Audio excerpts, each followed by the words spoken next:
Well, hello, YouTube, and welcome to another edition of the Breakfast Club with Got That Funk and my friend BionicDance. How you doing? Hello. I'm all right. I am right now Yeah, firmly pinned down by a very adorable kitty. So, all right. Don't you find it interesting as regards cats that you feel obligated not to disturb your cat if it's sleeping peacefully on your stomach or your lap, especially if you're laying down on your back and it's on your chest or stomach. You're just like, you can't move. You'll hold piss for the longest time, just I've not to missed so disturb many the meals. cat. Yeah, right. House is on fire, but I've got a cat. You Um, know.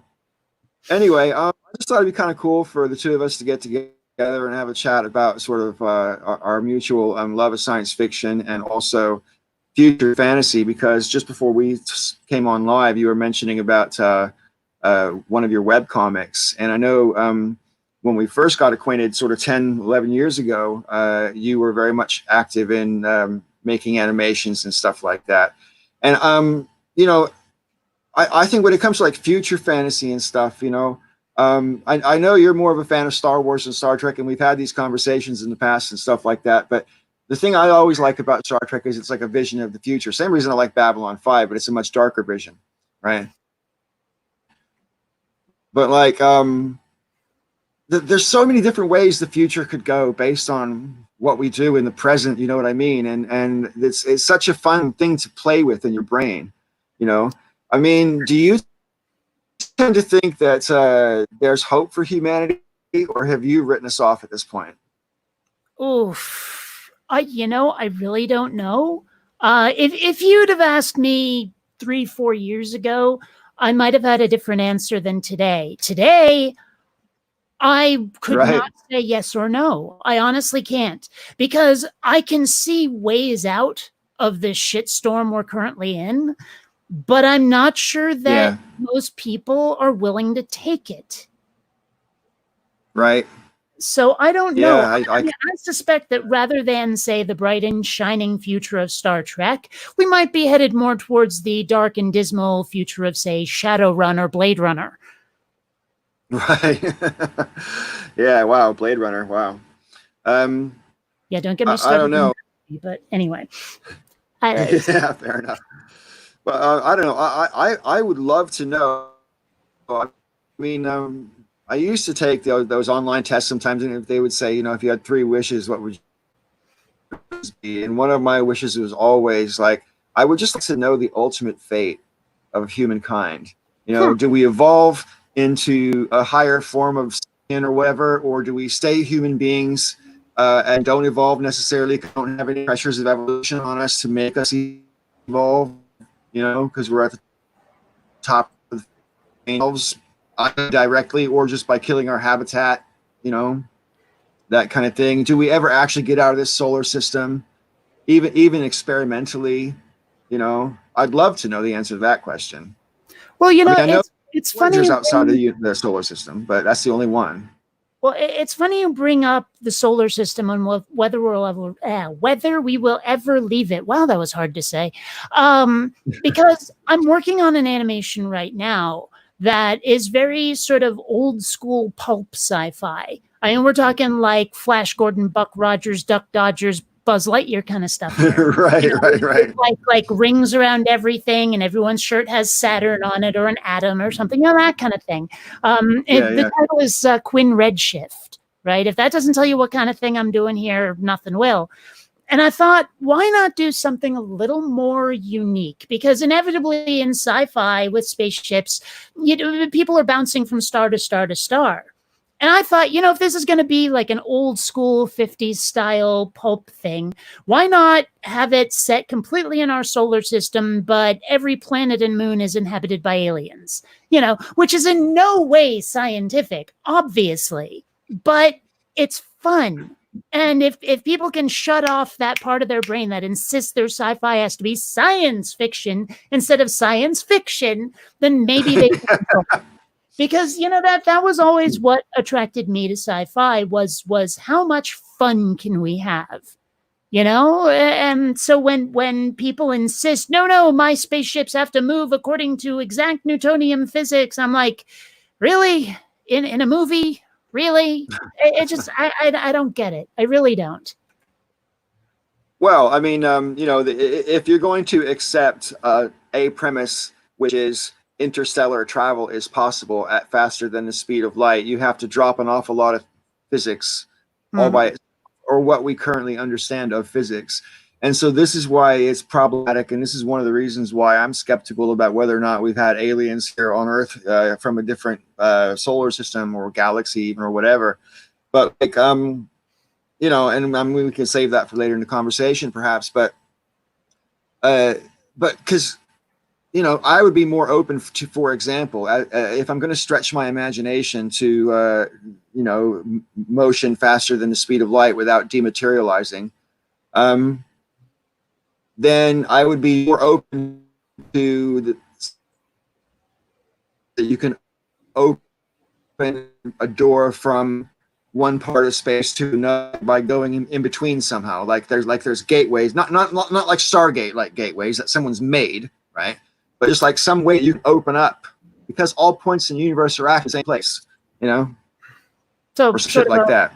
Some wormhole dimensional, kind of thing. maybe wormhole, or like I say, like alternative universes might just be like right next to each other, files in a drawer, and you might just be able to go from one into to either one next. Kind Oh man, you were breaking up so hard. I caught almost none I of don't that. know. I mean, I'm just trying to stretch my. Oh no, I don't know if anyone's going to hear it either when we play it back. But no, I'm just saying I would be more open to alternate dimensions and travel between alternate dimensions than travel between interstellar space. Hmm.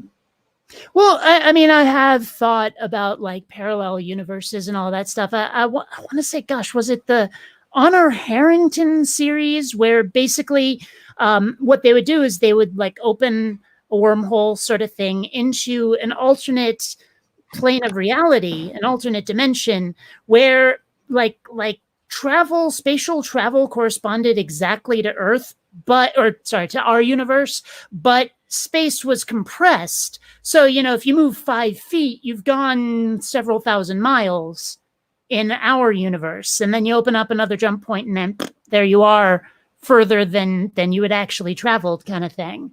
If that makes sense. That's an interesting way of looking at it. And then there's the whole concept of faster than light travel, like hyperspace, like in Star Wars, for example. But I mean, even if you assume that faster than light travel is possible, the way they do it in Star Wars, where you can be across the galaxy in 15 minutes or something, obviously no. Well, I mean, I'm pretty okay with the way they do it in Star Wars. I actually don't mind it when my sci-fi doesn't bother to try to give me a complete and total explanation. I'm okay. Like I prefer it to be consistent. So like if we went this far in this amount of time, it'll always be proportional to that far, that amount of time, unless some outside force interferes in some fashion. But I don't need people to say, oh, well, it works by combining these two different elements and making them spin in a centrifuge that like does this, that, and the other thing and opens up that. And I'm like, really? I don't need your technical guide. Just say, yeah, it'll take us this long to get from there to there, and it'll always Right. take us this long to get from there to there unless some spatial anomaly disrupts it or something. That's all I need. In Star Trek Voyager, they just solve that shit. They'll put like a little functional thing and say this will protect you from the spatial transition. Done. You know what I mean? It's like no explanation about how it works. This is going to do what we want it to do to progress the story, and I just think it's kind of funny. Well, that's the thing that always knocks me out, because I've had a lot of people who prefer Star Trek to Star Wars telling me that they prefer it because it's realistic. And I'm like, on what freaking planet is Star Trek realistic? The term Treknobabble exists for a reason. And I mean, like, some of the writers are so bad because I was watching an episode of Voyager where one of the crew had ended up getting mutated into some lizard thing, and someone went, look, it's the next stage in human evolution. Like somehow we can level up Like there's a skill tree and we're spending XP points to evolve to the next level. It doesn't work like that. And yet you get people saying, "Oh, Star Trek No, of course science, not. yay!" And I'm like, whatever. I don't Well, I know. mean that episode is a really good example, not just for that reason either. But I mean the fact that they're assuming that you're going to evolve without any evolutionary pressures to make you evolve in a particular direction. Yeah. That DNA is just going to evolve because that's what DNA does. It's not how it works. I mean, there has to be pressure on for the DNA to shift in a particular way. You know what I mean? Yeah. I mean, like for example, sharks have pretty much evolved to efficiently do what they've done, so they haven't been significantly changed for tens of millions of years. Because they evolved, and same with octopus and lots of other soft flesh fish in the sea. Yeah, they've evolved to a point where they're good for their habitat and they don't have to keep going. They win basically evolution until they go extinct, of course, by us. Well, yeah. Although it Yeah. looks like we may be on the way out, but who knows? Yeah. Well, I mean, okay, I like the premise of Star Trek quite a bit, but I like the universe building of Star Wars far more. I think because I was, gosh, I don't even remember now. It was what, 1977 when Star Wars came out. So I guess I was about 2 years old. But 1980 rolls around, Empire, and then 83 Jedi. Star Wars was part of my early childhood for as long as I can remember. I don't remember a time without Star Wars at all, right? And but I had a lot of friends saying, "Well, if you like Star Wars, you'll like Star Trek," and they showed it to me. And I think the thing that got to me the most was how they fly their ships by typing. I'm like, that's not how you fly something. You fly something with a stick and throttle, like that. And it's like, oh my gosh, there's a spatial anomaly over there we have to avoid. Okay, let's get out of the way. Does anyone know the equation for that? Trigonometry. Oh my gosh, I gotta type, I gotta figure out the math. Oh, it got me. Whereas if you have a stick and throttle, and that's it. And so I think that was sort of where I was, why I was not into Star Trek for a very long time, is I just hated the ship design. And I don't know. I mean, eventually I came around. I think Next Generation is what did it, that got me started watching Star Trek, and I learned to like them both. But I just like the adventure of Star Wars far more. Sure. It's way richer, but I mean, Star Wars is obviously quite derivative of a lot of other things, and maybe we can talk about that in a minute. But as regards Star Trek, yeah, sure, of course, right? I mean, every story is basically the same archetype. Protagonist overcomes obstacle. That's every story, right? Anyway, as regards Star Trek, I'm a little bit older than you. I'm like, what, 13 years older than you, right? So when I was a little boy, the original Star Trek was brand new on TV. And I remember the adults arguing about it in front of me at the time when I was about 6 years old, because my mom really loved Star Trek and my dad didn't like it because it was conceptual. And he said he just likes regular stories that aren't conceptual, because I guess it was trying to challenge, they're trying like a play, basically. A lot of those old episodes are very much like a play where they're trying to it's more like a play than a actual space opera. Yeah, and Gene Anyway, Roddenberry definitely tried to sneak in a bunch of morality plays and sure. like activism into Trek. Yeah, which I think is great, but that's one of the things that my dad didn't like about it, and I think one of the things my mom didn't like about it, or sorry, did like about it.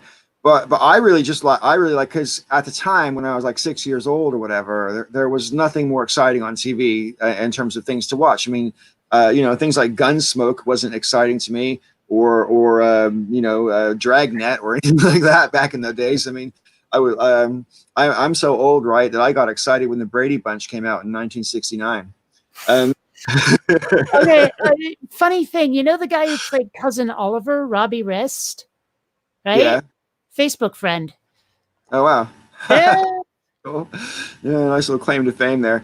But anyway, so I was really into the original Star Trek, and then where I lived in California, they ran reruns of Star Trek every day on Channel 2 for years and years and years. So I got to watch them all. It's the only TV show when I was growing up, anyway, that was repeated enough times to where you could see every episode like 6 or 7 times, over the course of years. And then I got really excited because I'm that generation. I got really excited when the Star Trek movies came out and stuff. And I didn't really like for a while there what they were doing with the movies and with the old cast and stuff. But I'm not really going to go down that rabbit hole. But when Next Gen came out, I tried the first episode and I was like, nah, this is not right. And so I completely gave up on it for years. But then I saw the movie Generations, which is like, Kirk and Picard and all that in the same movie. And I watched it and I thought, you know what, I'll give this show a shot. And it turned out I obviously really liked it. And then when Voyager came out, I gave that a shot, and I really liked that, even though there's 7 seasons with like 20 something episodes per season. And I think I counted, so that's like what, 140 something episodes. And I think I counted it, and I like about 116 episodes, which means there's like 35 or 36 episodes that I think are genuinely bad. Well, find a show that doesn't have a few stinkers. Yeah, right. But I mean, 35 stinkers. You know what I mean? It's a bit thick on the stinkers.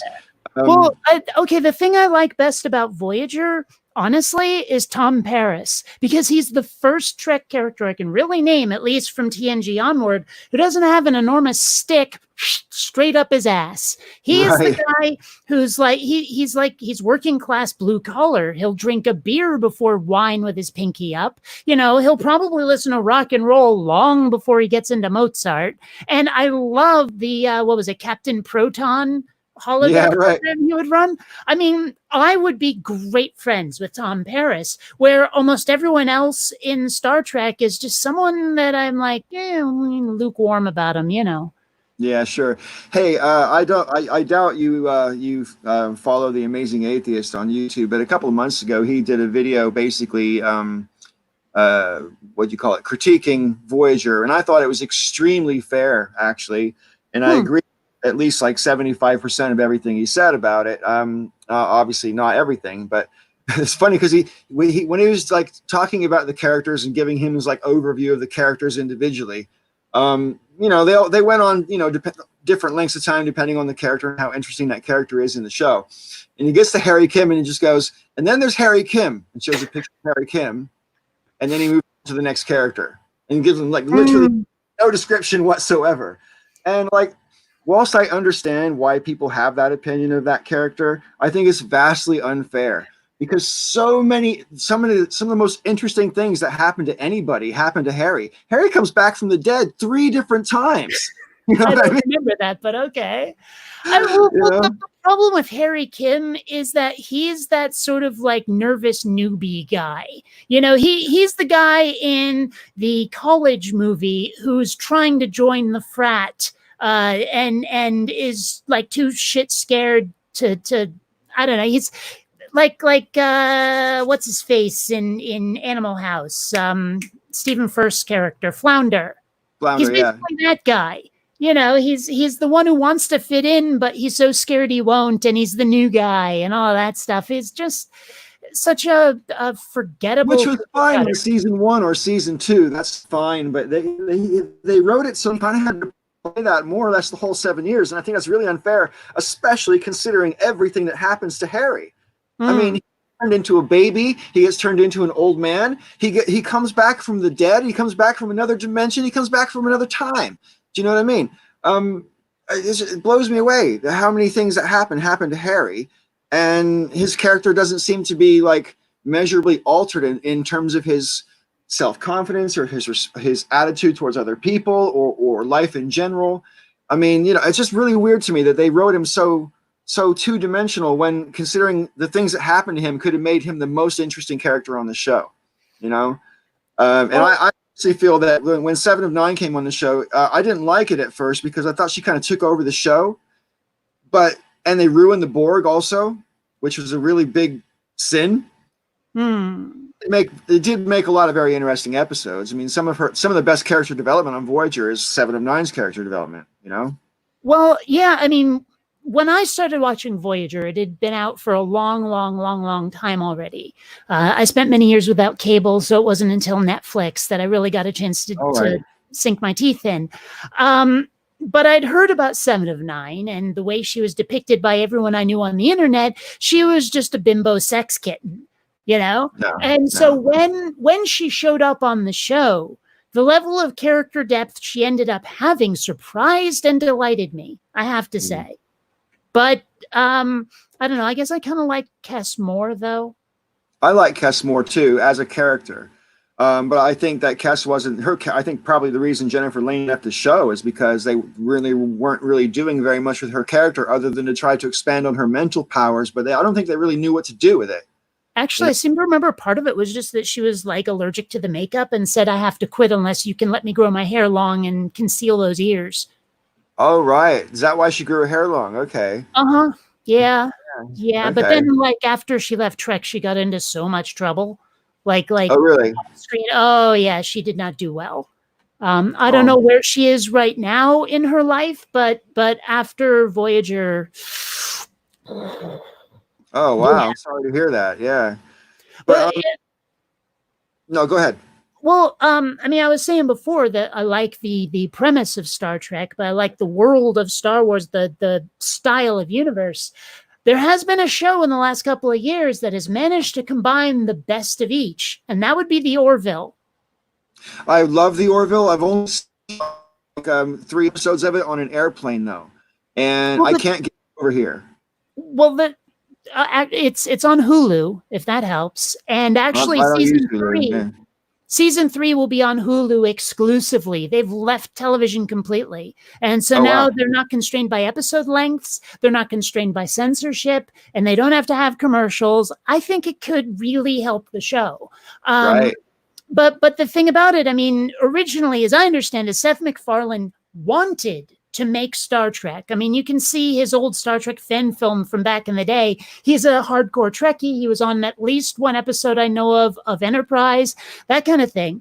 But when he was thinking about proposing a Star Trek or Star Trek style show, he was like, well, everyone knows me from Family Guy and stuff. Everyone thinks I'm the funny guy. So they'll never accept an idea from me if it's not a comedy, which is why the Orville started out as kind of a Star Trek parody or satire. But Yeah, like then Galaxy Quest or something.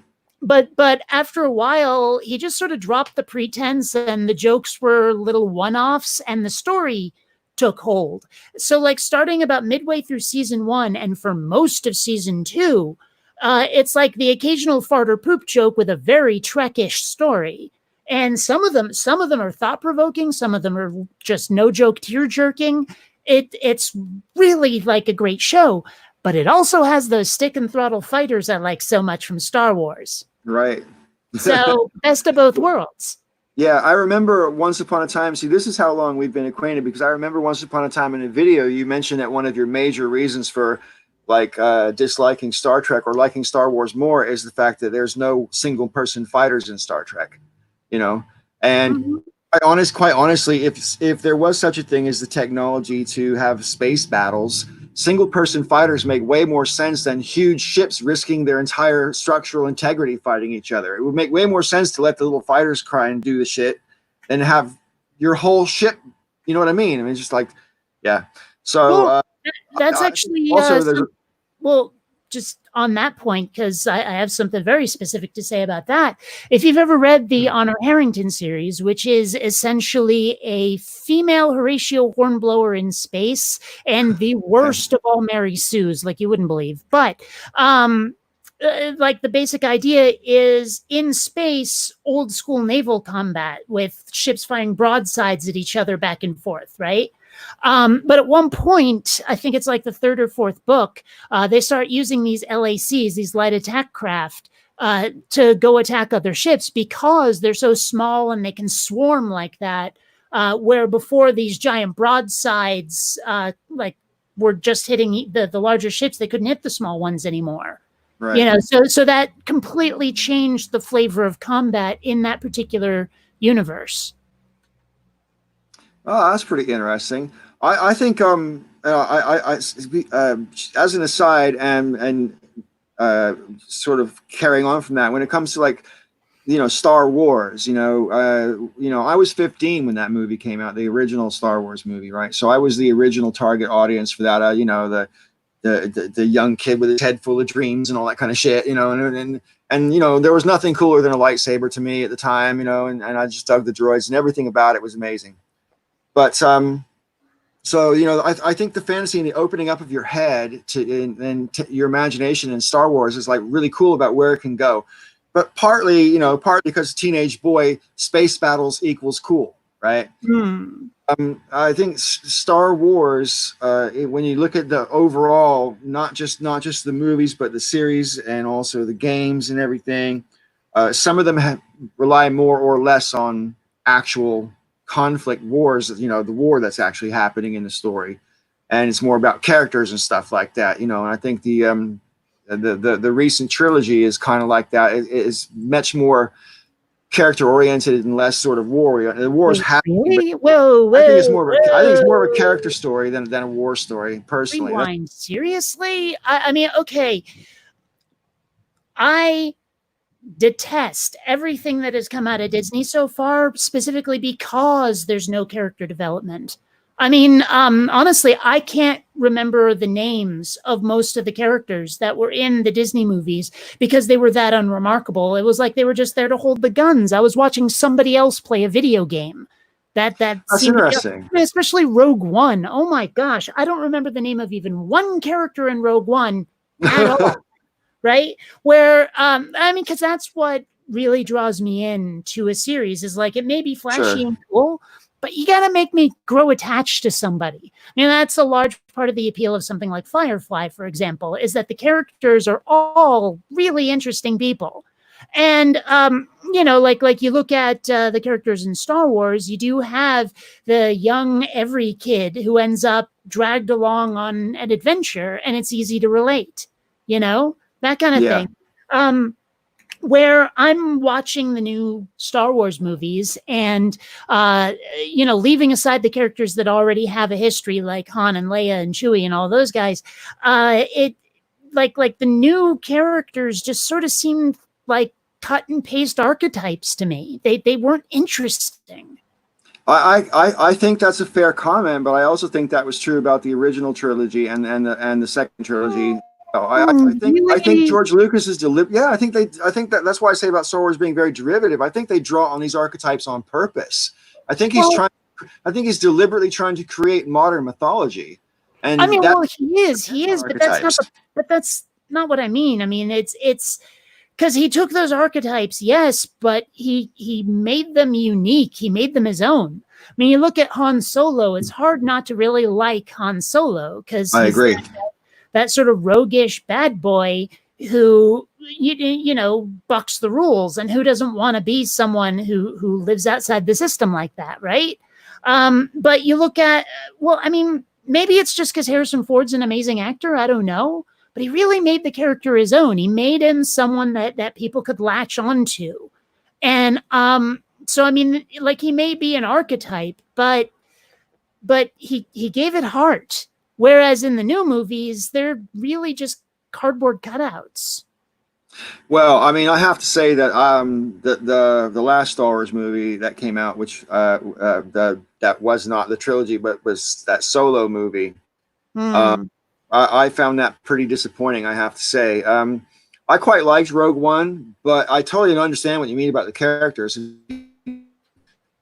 I remember what happened in the movie, but the actual like the tertiary and secondary characters, I can't remember any of their names right now off the top of my head. But to be fair, I've only seen that movie twice, and the last time was over a year ago. But you It know, was Rogue One that made me finally decide to give up on Disney. They don't know what the fuck they're right. doing with Star Wars. They just don't.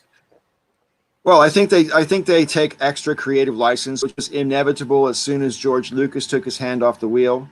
You give anybody here's this $1 billion plus industry. Here, take this and do something to create creative with it. Go ahead, because you can't basically go wrong. Even people who bitch about Star Wars, of which that's exponentially growing with every new Star Wars movie, they still go and see them. They still pay their money. You know what I I mean? don't. I Well, there don't. you go. Not. I think there's a lot of people who are getting to that point, and Yeah. but then you watch The Mandalorian and it's pretty good.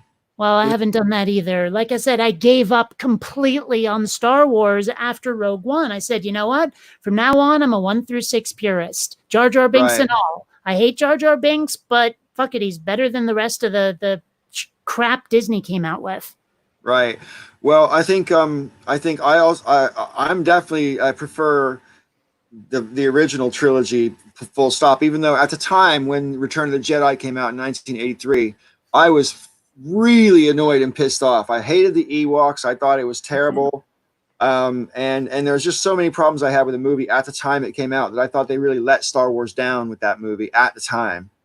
Having said that, when subsequent series come out, it makes you appreciate the original series that much more because at least it had more of a sense of cohesion than some of the the second trilogy, which obviously is the prequels. I think it works as a trilogy together, but it doesn't necessarily marry up so well to the other trilogy as well as it could do or should do. And I think Rogue Well, One tries to bridge that gap. Well, Um, there's definitely some discontinuities that I could point to between the originals and the prequels. I mean, especially when, like they say, sorry, in the Death Star conference room, when it's like your sad devotion to that ancient religion. yeah, it's like 30 years ago. Yeah, and it's like now the Jedi are all but extinct, and he makes it sound like they were this legendary thing, and then, yeah, like you say, about 30 years ago. But I mean, even leaving aside some of that stuff, I mean, the prequels are not as bad as people like to say. I think that it wouldn't take much to save them. I mean, take away Jar Jar's slapsticky stuff going on. That's not so bad. I mean, he could have been an okay character if he wasn't straight out of Looney Tunes, Right. right? Um, and I mean, like, yeah, some of the dialogue, especially for Anakin, was pretty awful. Sure. But you know what? I'm actually really okay with midichlorians. I think it's fine. Because a lot of people go, oh my gosh, look, now the Force is just these little microbes. I'm like, no, no. If you listen to the dialogue, they're an interface between people and the Force. The Force is still an energy field created by all living things. It's just the midichlorians are the gateway, the go-between. That's all they are. And it's like, and It's the such fact a that relief to Anakin hear has someone else say that. I mean, it's so bizarre that people lost their crap over midichlorians. Um, and I think that not starting Anakin out on Tatooine would have been a good idea. Not dragging in every character from the original trilogy in some way or another. Like, did we have to see Uncle Owen and Aunt Beru? Did that have to happen? We didn't need to see that. Concealing the fact that Luke and Leia are siblings would have been nice, just so that one day you could sit down and watch 1 through 6 in numerical order and have complete continuity.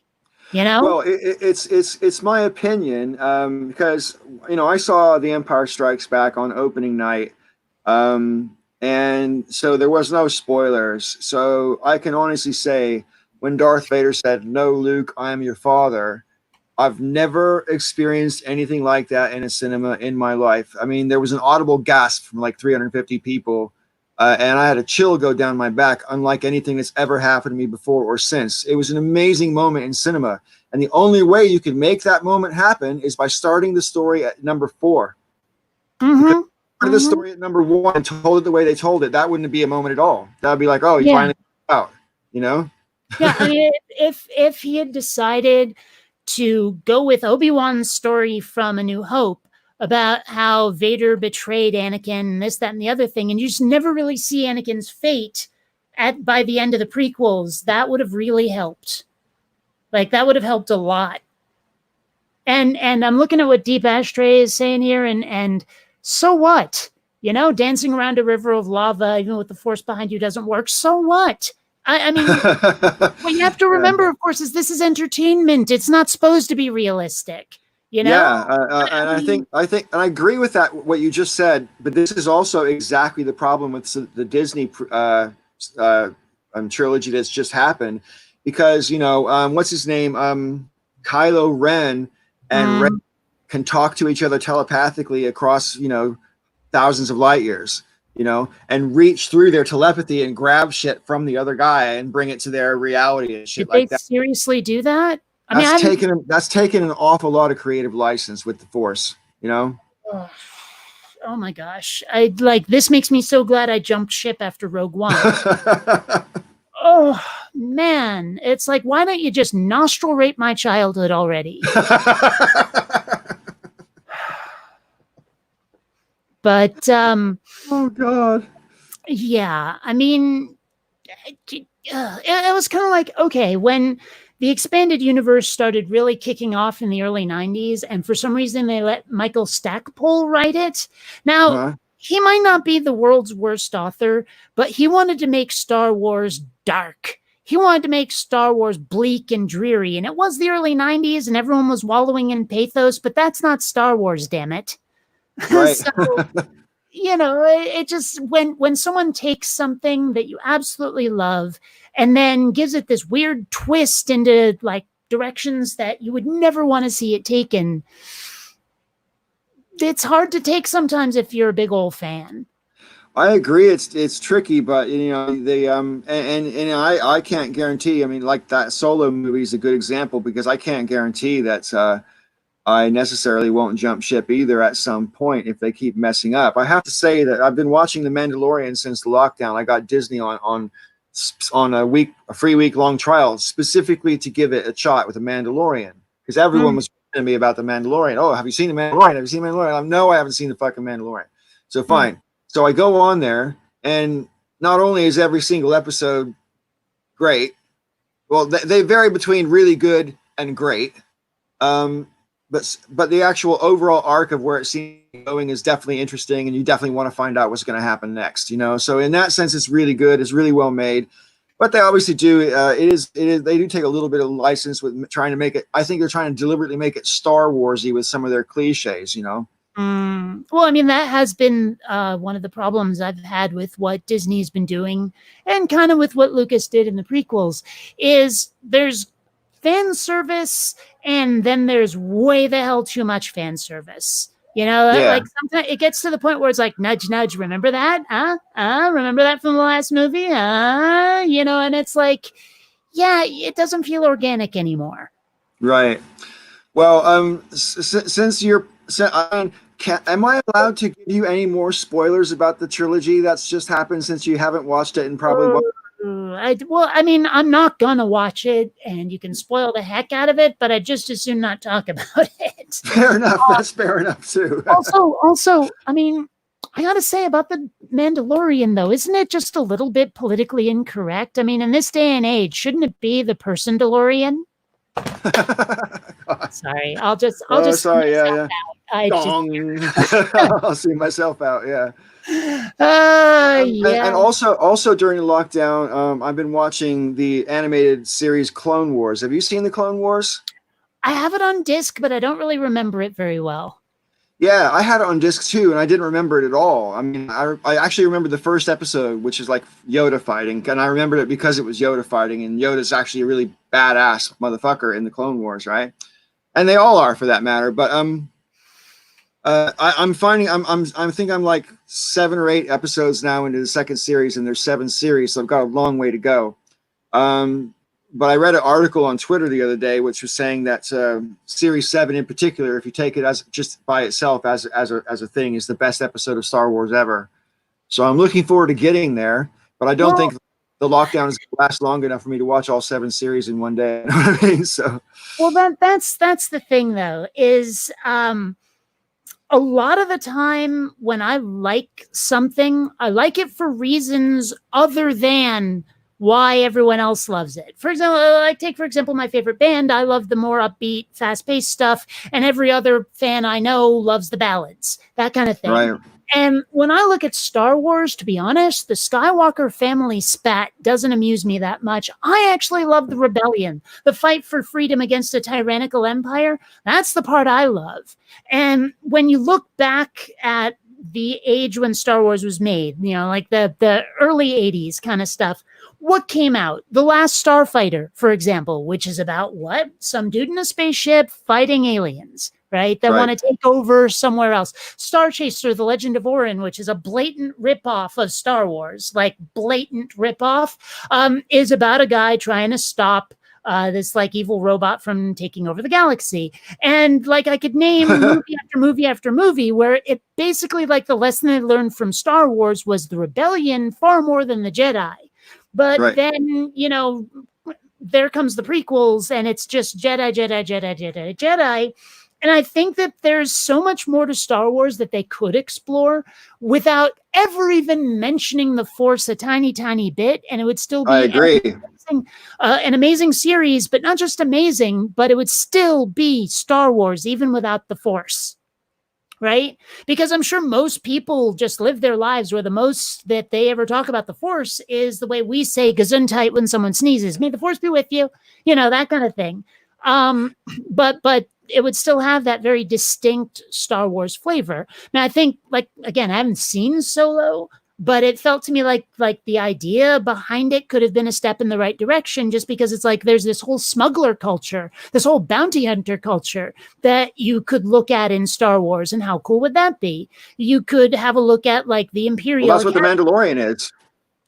And then, but I mean, they could do the same thing with Star Trek. I mean, Star Trek, Starfleet isn't everything. Jake Sisko didn't want to be in Starfleet. You know, why not see what civilian life is like? Or why not see the Han Solo equivalent in Star Trek, like a TNG era Harry Mudd kind of character? Right. You know? Or for that matter, what about doing a Star Trek series? And I think there was a comic that did this, where you're not following the bridge crew at all, where you're following the people who work in maintenance or engineering or whatever. And the captain is just this like semi-mythical figure that you hear about every now and then, who issues orders over the loudspeaker, but you don't interact with them because you're just lowly little like ensign or whatever. You know, how cool would that be? Right. So I wish you were part of the writing team now, because I think you're on exactly the right kind of wavelength to actually do that sort of thing. I mean, keep it fresh. Yeah, and like you say about Star Wars not depending on the Force, I absolutely agree. And that's also part of the Mandalorian. I mean, the little baby Yoda is in the Mandalorian, and he can use the Force, but they hardly ever do. They hardly ever do. I mean, it's mostly not based on that. But I have questions about that, because I haven't seen the Mandalorian, and I'm trying to figure out, is that literally baby Yoda from like 900 years ago? No. Okay, then is it a clone Yoda? We don't know exactly if it's a clone or if it's just a member of the same race as Yoda's race, you know? Okay.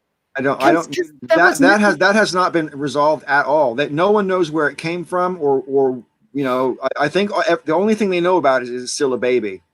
I see. Okay. That's the only thing anybody really knows. Nobody knows where it came from, or why all the bad guys want it so bad. But I mean, like I said, everything I know about this is that it has something to do with the Mandalorian. That's everything I know. That and Baby Yoda.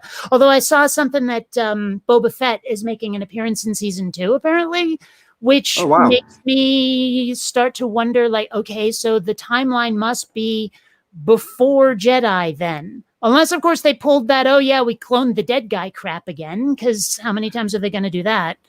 It's just... I don't know. Well, I mean, I don't think they killed all the Boba Fett clones after the Imperial Wars. You know, I don't think it's ever been resolved in a movie.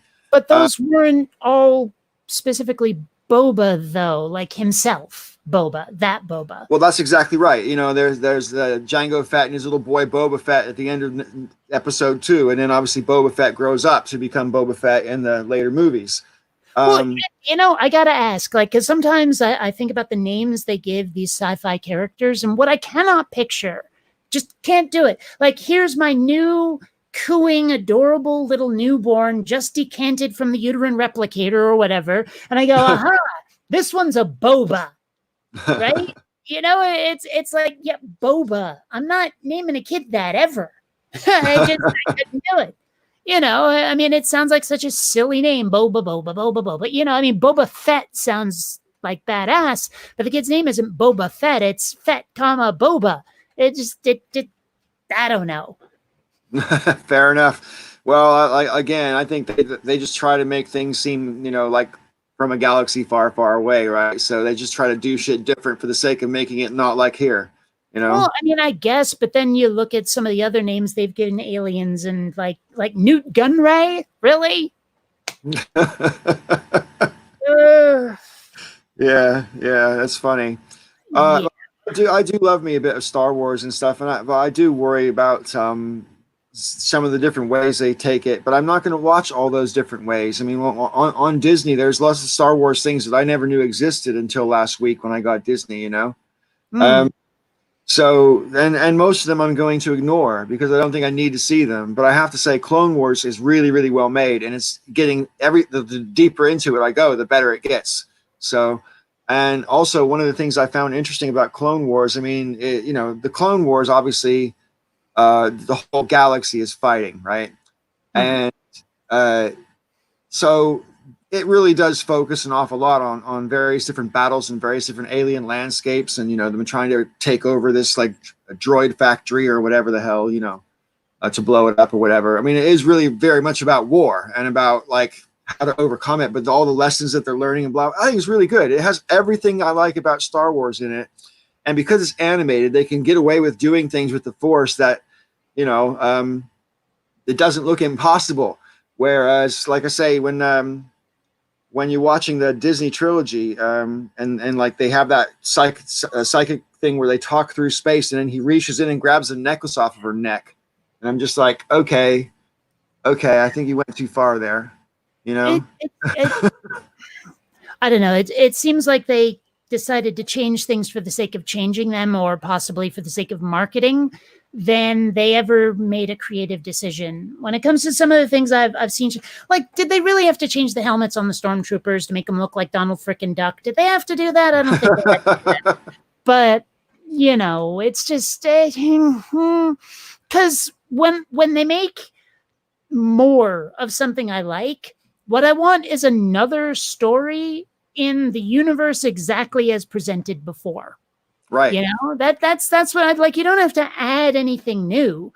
Just do something different with what was already there. Yeah. And that is a lot of the problem that comes out. Like, I could get into how much I'm against remakes and reboots and reimaginings and for the reasons why, but what it boils down to is I just want some respect paid to the source material. That's all. Sure. So that I can watch this new version of whatever it is and feel like I've come home to the same sci-fi I liked before. That's all. Right. Yeah, I can dig that. So, obviously, being of a slightly younger generation to me, I mean, you were able to absorb as like a single digit and then early teenager some of the movies that I liked in the 80s, but I wasn't really I wasn't the marketing age for them. Things like The Last Navigator. Love the I mean, movie. Flight of the Navigator. Sorry, yeah, Flight of the Navigator and The Last Starfighter. I mixed the two up. But yeah, The Last Starfighter, Flight of the Navigator, Short Last Circuit, Starfighter. Battery Not Included. Yeah, right. What's the other one I was trying to think of? These science fiction movies were cool because for a long time when I was growing up, until Star Wars came out, basically, Hollywood was afraid to touch science fiction because they didn't think that there was an audience for it. Because Star Trek failed on TV. Star Trek, I don't know if you've watched the original series, all 3 seasons, but season 3 deserved to be canceled because there's lots of really bad episodes. I mean, it was terrible, But I'm sure I've seen bits and pieces of it, but I remember very little. yeah, season three has a good, I don't know, it's 26 episodes or whatever, and at least 8 or 9 of them are bad, real bad, like terrible.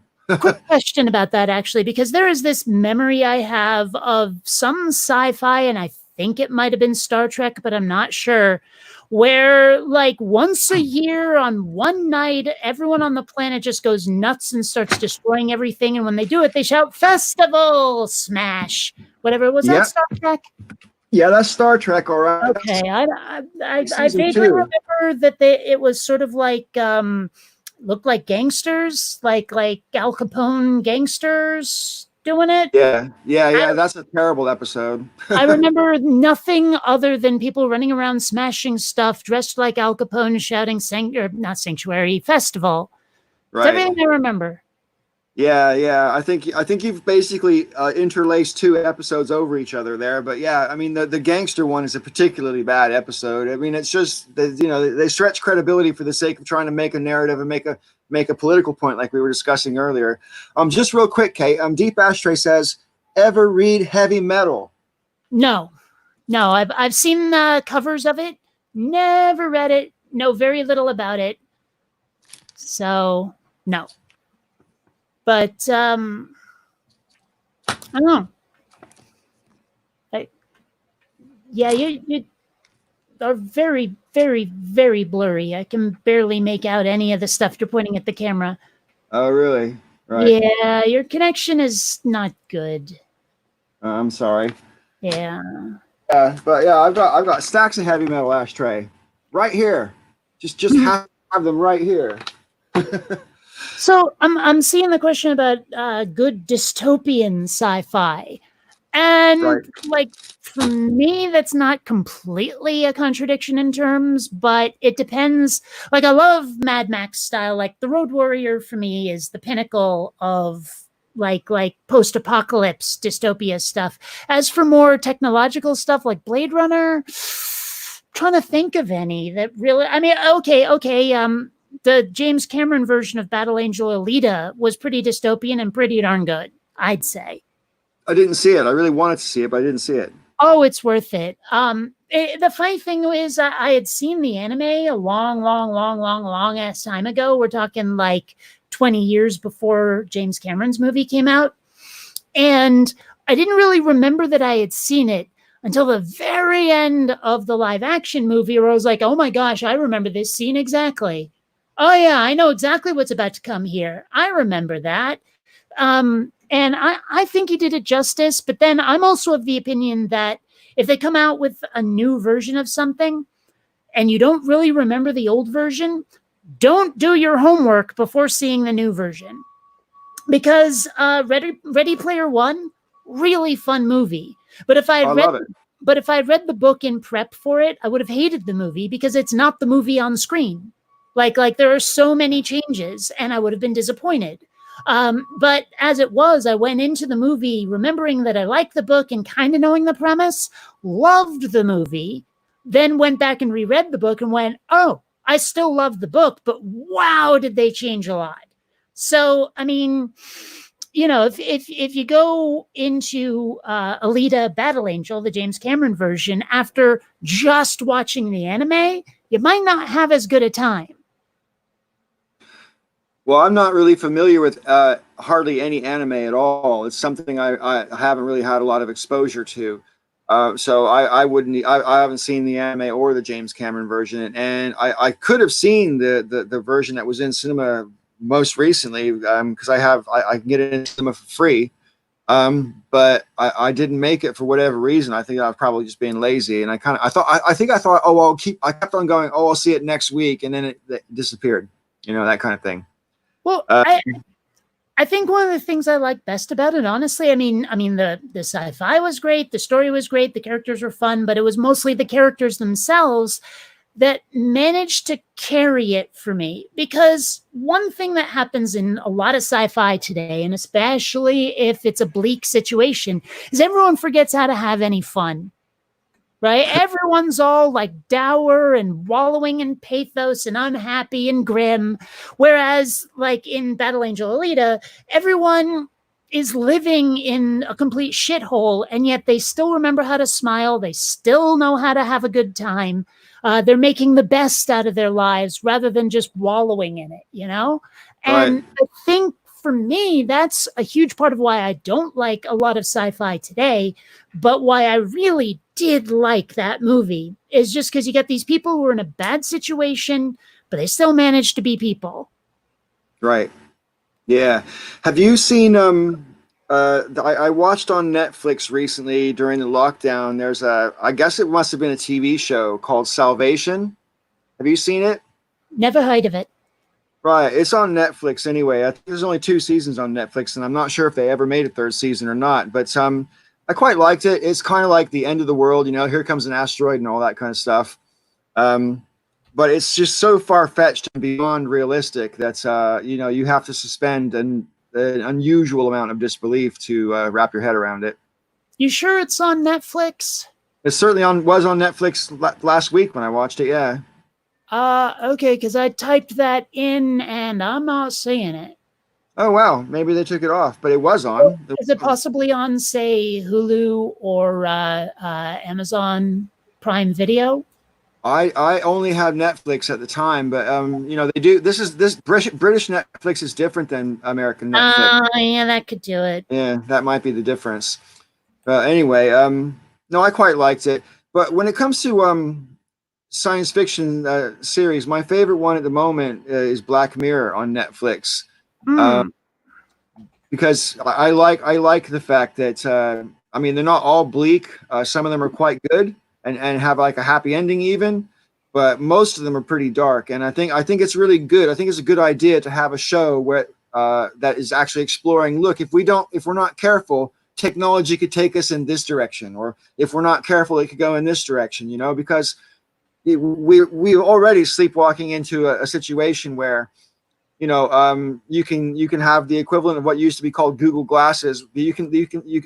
That has facial recognition technology in it, and you can know who everyone is based on if they have a Facebook profile. Anyway, you can know who everyone is that you're looking at. Mm-hmm. That technology already exists, Mm-hmm. and that's kind of terrifying. You know what I mean?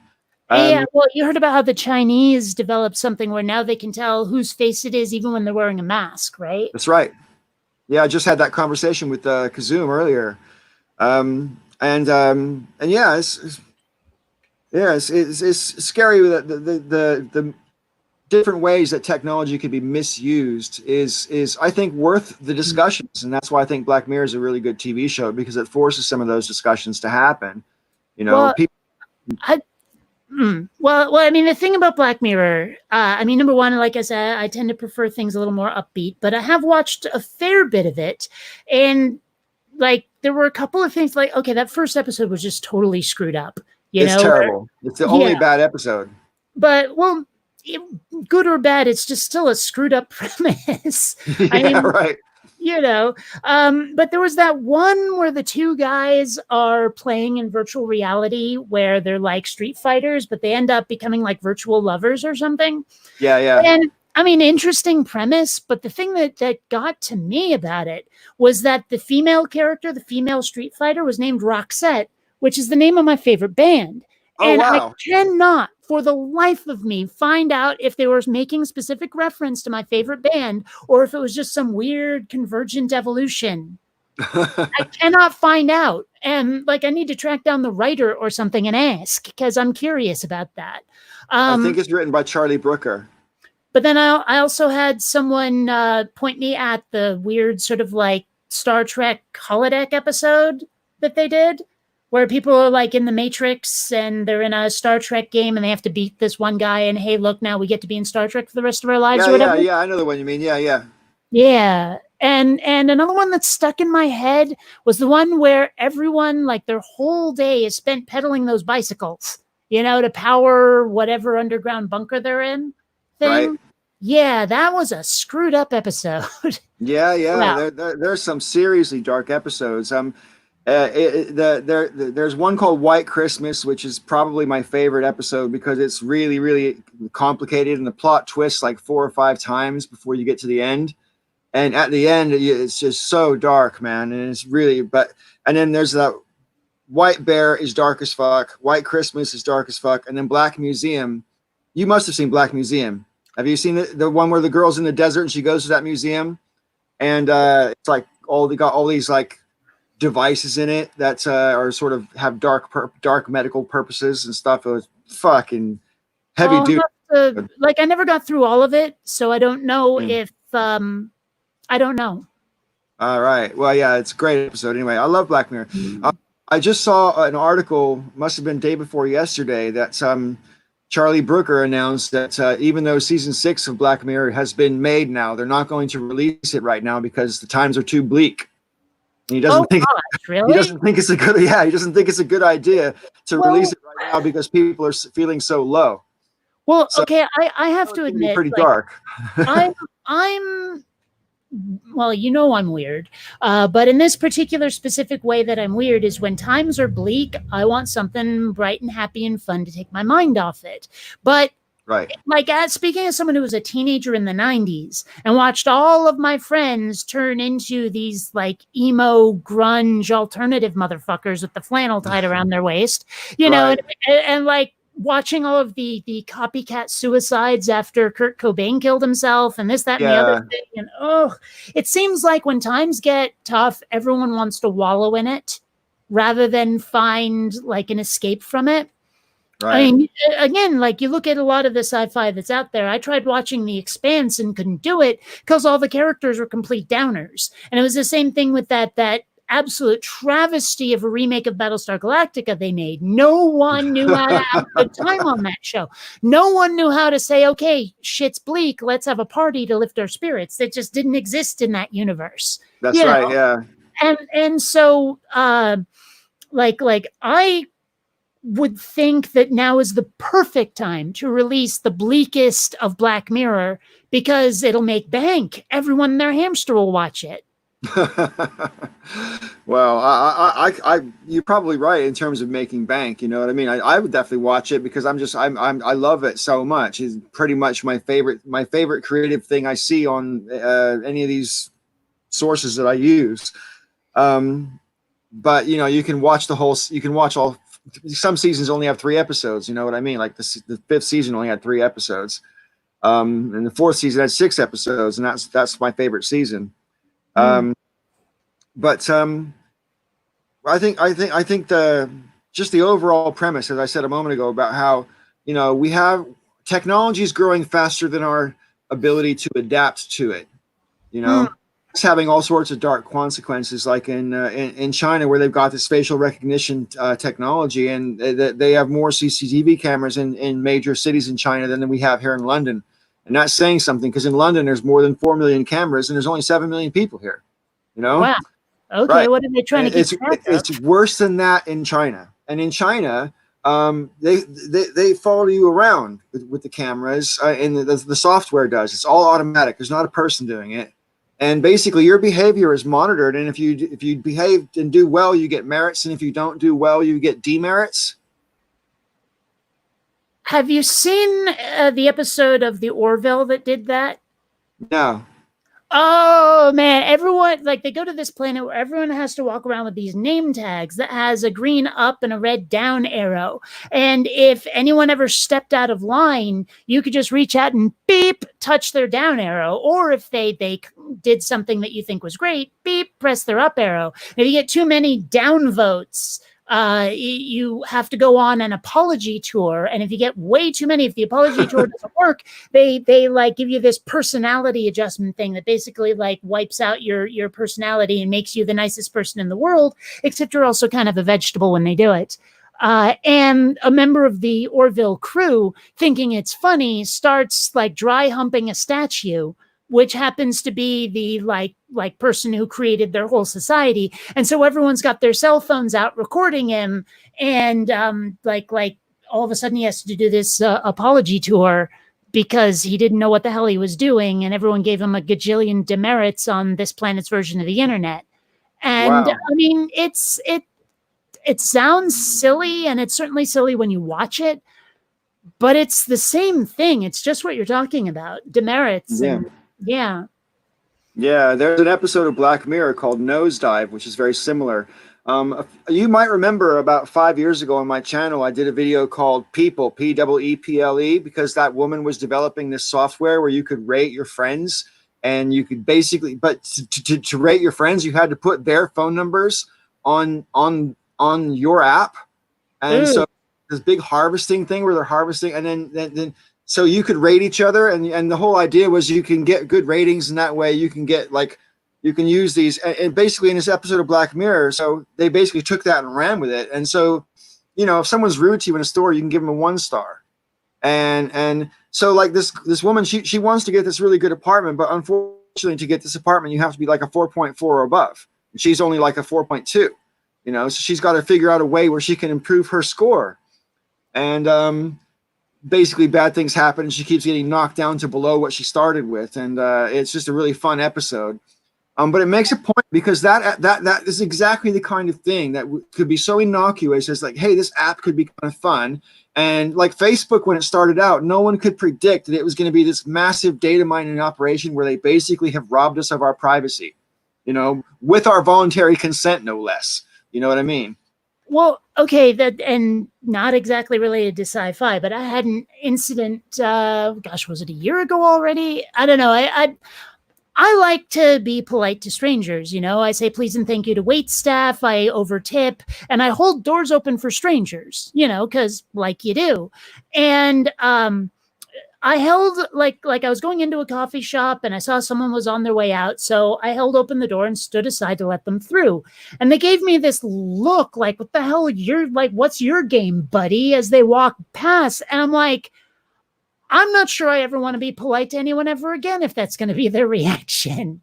You know, I found myself wishing for that merit demerit system so I could get a seriously bad rating, because I'm like, dude, I was just like, I could have tried to barrel straight through you as you're trying to leave. I held the door for you.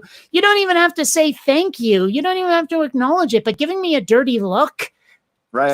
for anyway. No, So I hear you. I hear you. But anyway, I don't want to go too far down that rabbit hole because I want to dive it back around to sci-fi, because we actually started talking science reality, which is kind of stupid because the point though is that what we're doing right now in our reality, these science fiction shows like Black Mirror are kind of saying, hey, you know, warning, danger, don't go this direction, don't go this way.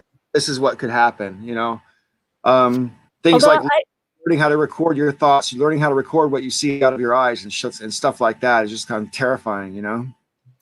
Although I have to admit, there have been times I've really wanted what I've described in my videos as an empathy helmet, so that like, not that they could hear my thoughts so much, but if I put this thing on, record my feelings while I'm listening to some music, so people could understand what it is I love about that bit of music. Because when I ask people for like new bands to listen to, nobody understands my taste at all. I hop onto one of those like Pandora or Spotify things where you give it a seed song and it starts suggesting stuff to you. Generally speaking, they look at the genre and the year it was made and other artists that are associated with the band. And so like if I give it the most action-packed song ever, from a band that's mostly known for ballads, I'll get ballads back, that kind of thing. So if I could just have that ability to make someone go, oh my gosh, that's how that song makes you feel. Oh my gosh, that's how that movie makes you feel. It'd be nice. And also to tie it into the whole like the atheism thing, for example.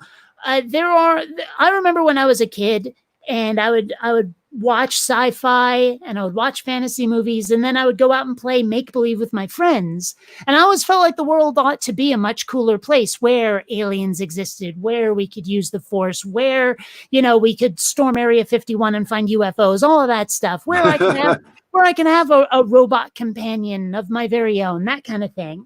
And it came with a certain visceral feeling to it. It came with a vibe.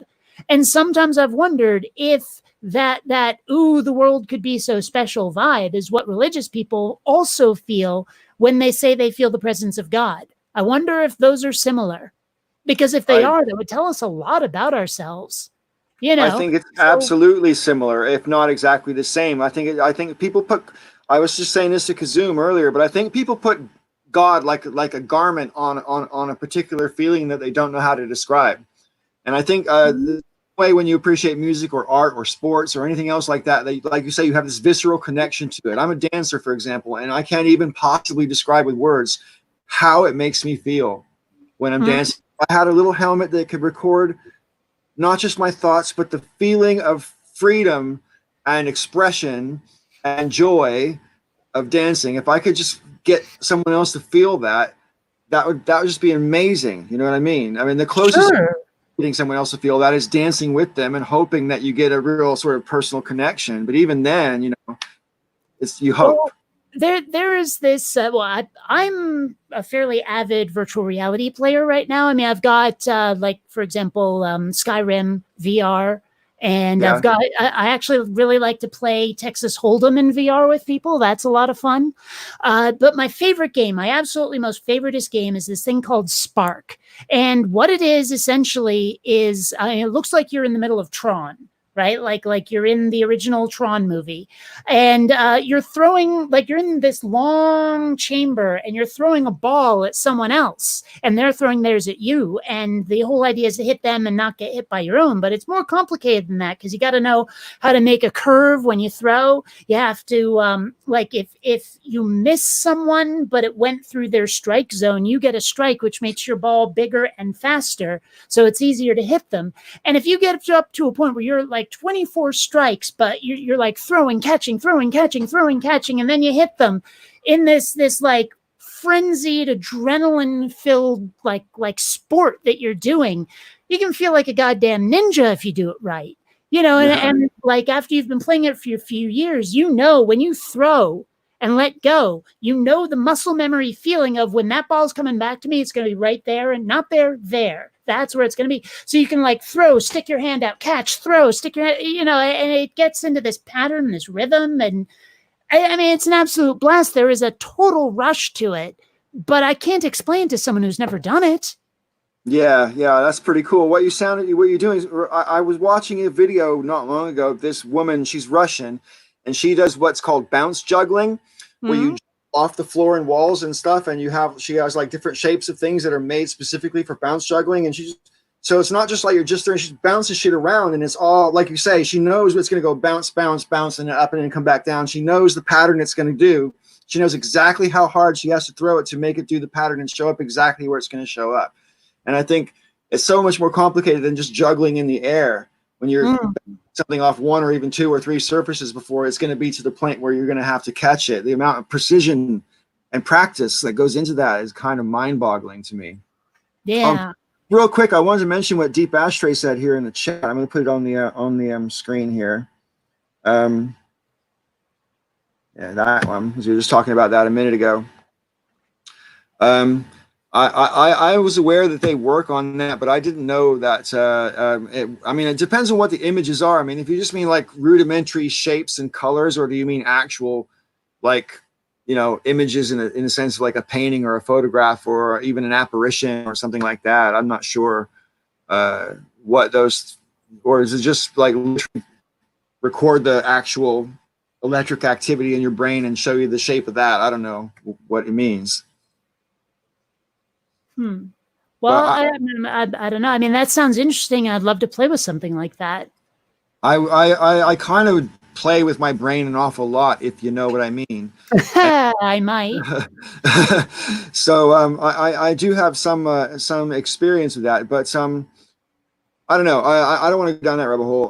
That was another one thing me and kids talked about for 2 hours earlier today. So I don't want to go there again. But no, as regards, you mentioned Ready Player One a little while ago, and I deliberately didn't see that movie until you recommended it on your channel, and I'm like, well, fuck, if Kate likes it, I'm gonna go and see it, because and you're right, it pays homage to an awful lot of sources, Back to the Future and loads of different Star Wars references and all kinds of great references that I don't think the movie depends on those references, and that's why I like that they're there.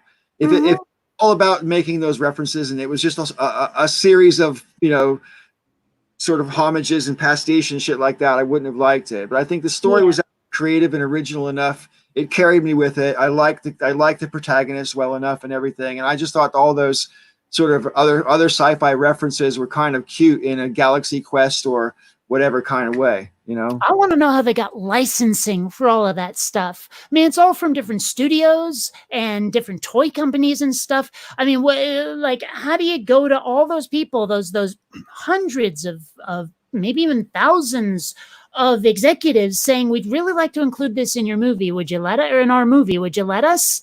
And I think when the guy asking that question is Steven Spielberg,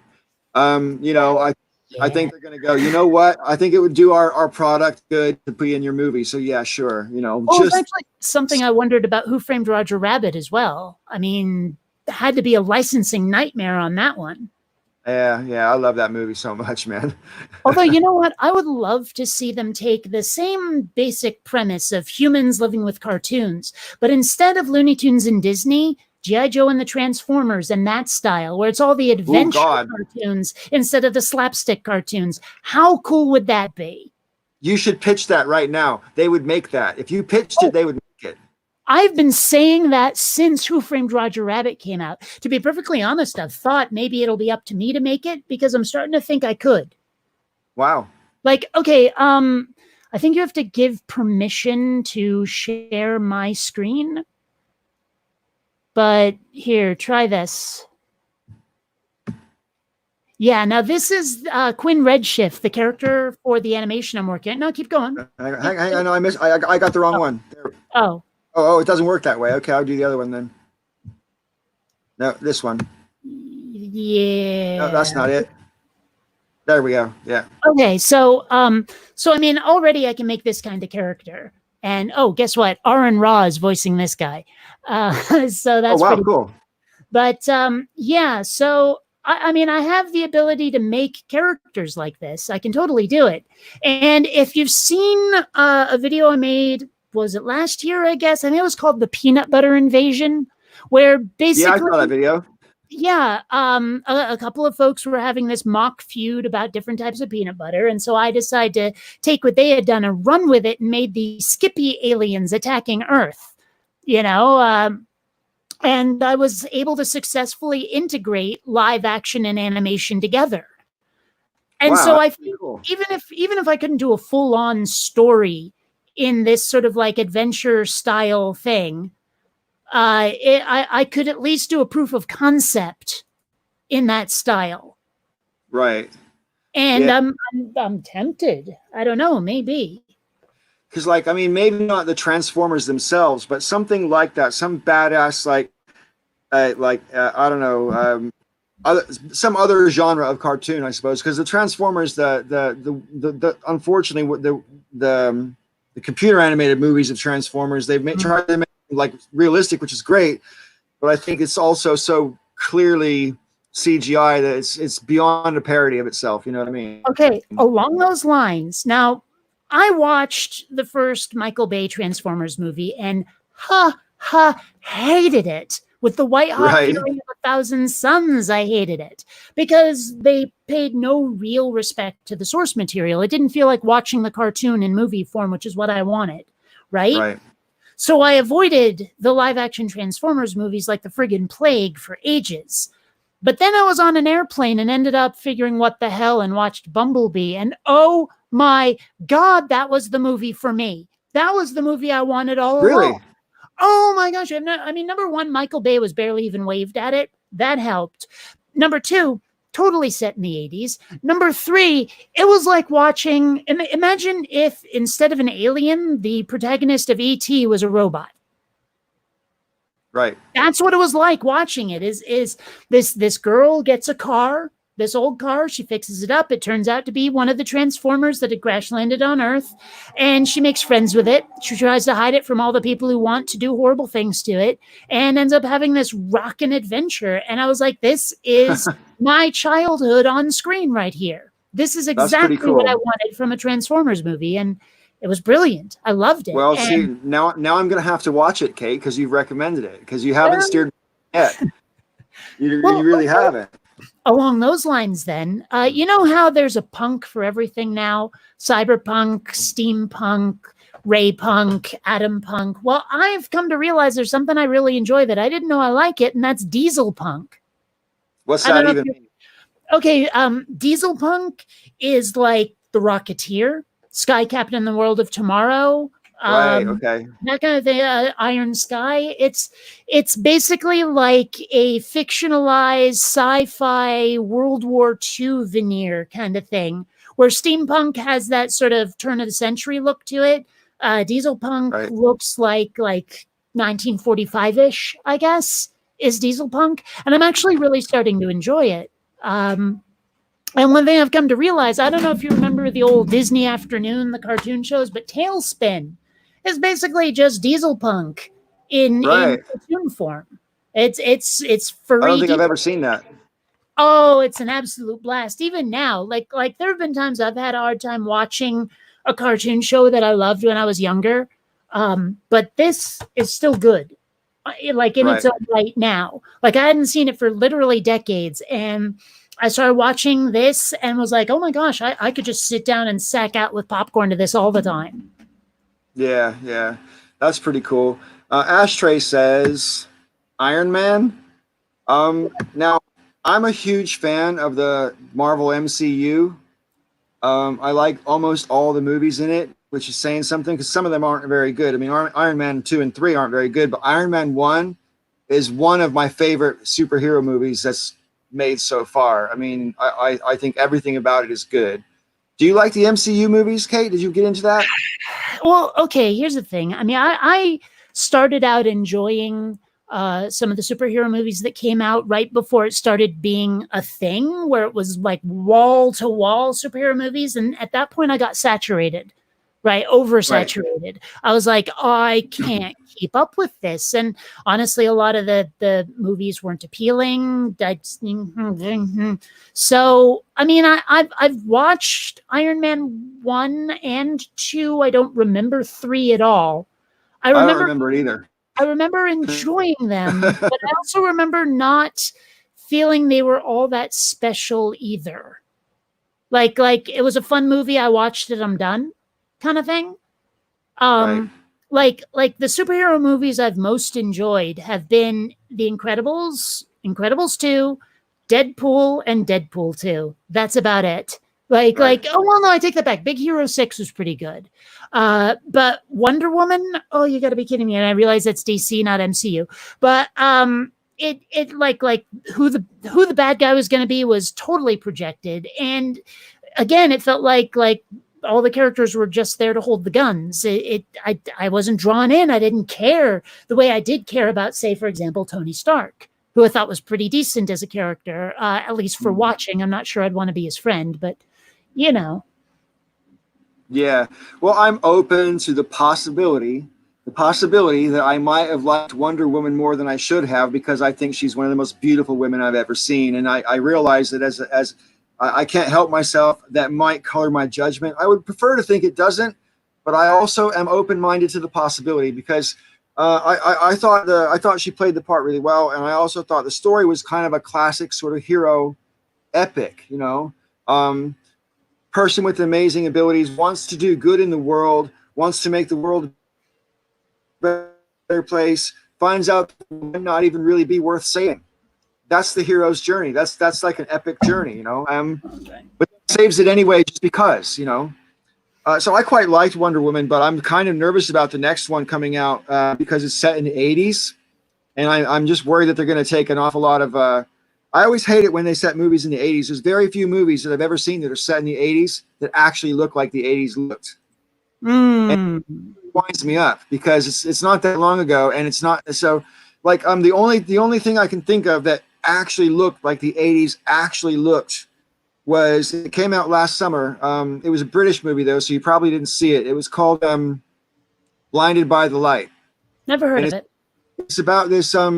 It's not a sci-fi movie, so I won't labor the point because that's not what this video is about. But I mean, basically, this about this Indian British kid who grew up in a suburb of London called Luton, which is got a quite high sort of Asian British population, and he's contending with like the racism that was going on at the time.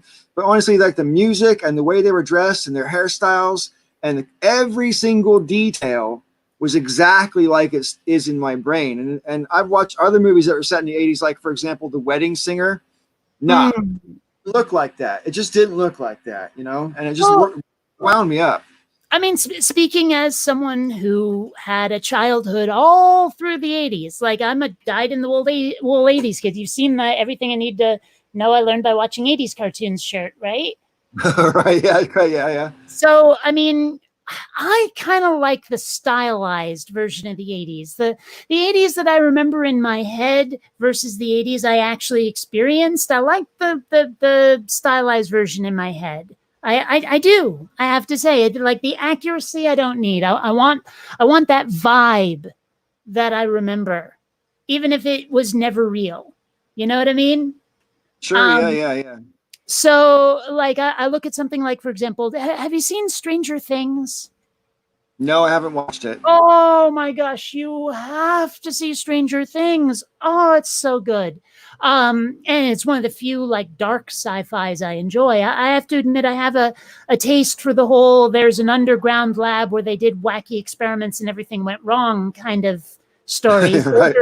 Those are a lot of fun. You know, like if you've ever played Half-Life, for example, that sort of thing. But no, Stranger Things, I thought did the 80s kind of the way I wanted to see it in fiction. Right. So there's that. I don't know. Yeah. I'll check it out again just because you recommended it, because I see it there on Netflix all the time, and but I can't even remember what put me off trying it. I don't know, because obviously I've had lots of spare time lately. I could have got into it, right? We've all had a lot Well, of spare time on our hands. I mean, it's So definitely it draws from a lot of sources. It won't be too far into the first episode before you go, wait a minute, they totally ripped this off of ET, didn't they? But it's horror. right. So like, I mean, and horror and sci-fi obviously can cross over with each other. I'm looking at you, aliens, but you know, Sure. it and the thing and all of that. Mm. But District 9. oh well, District 9. I think it's horrible. I I wouldn't don't have called it. necessarily think it's meant to be scary as such, but it's definitely meant to be quite disturbing, because the Oh implication, sure, of course, is all going to turn into these aliens. You but I know. mean, I wouldn't have classed it as horror. Yeah, I mean, I agree. You're right. yeah, It's not horror in the genre sense of it. Yeah, it's more yeah. of a fuck movie than a horror movie as It is such. definitely a head fuck. I watched it recently, like rewatched it, and I was like, "Wow, that's I wouldn't want that to happen to me." But yeah, Yeah, right. um, so no, it's and have you seen Battle Los Angeles? I saw the movie Battle for Los Angeles when it came out in the cinema. What was it, 8 or 9 years ago?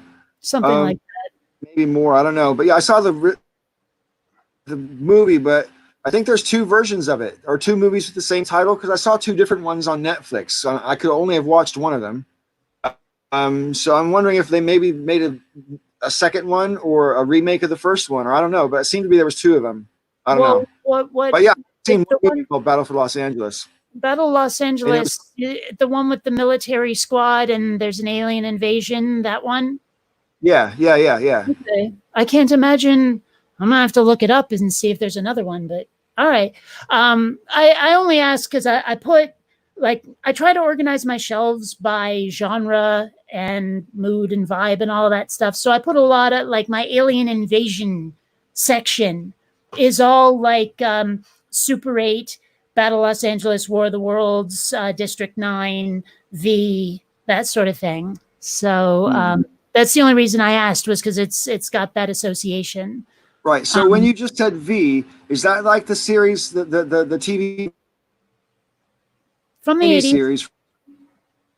Hmm. Like, I don't know, or I can't Oh, sorry, you're breaking up pretty bad right remember. now. I don't know what you're saying to me. Yeah, or they're like really skin.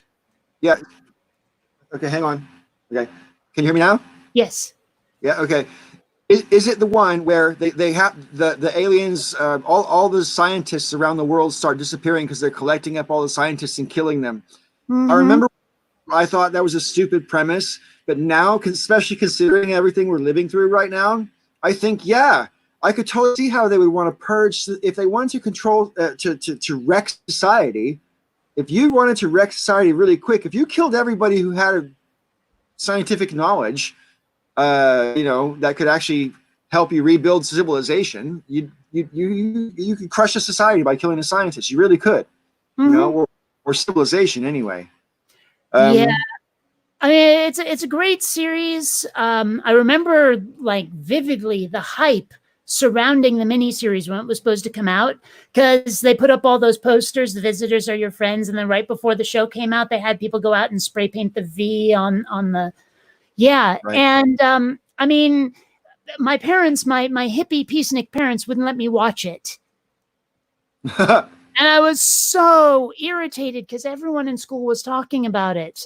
And I was just, but I mean, watching it again later and seeing the like just how hard they hit the aliens are really Nazis vibe. I was like, yeah, you could have been a little more subtle with that, just a bit, a little Yeah. more subtle, Yeah. I but mean, yeah, you can be a bad guy without being a Nazi or being compared to Nazis. well, but I think, they made it yeah, blatant. I mean, the insignia the aliens had was a stylized swastika, and right.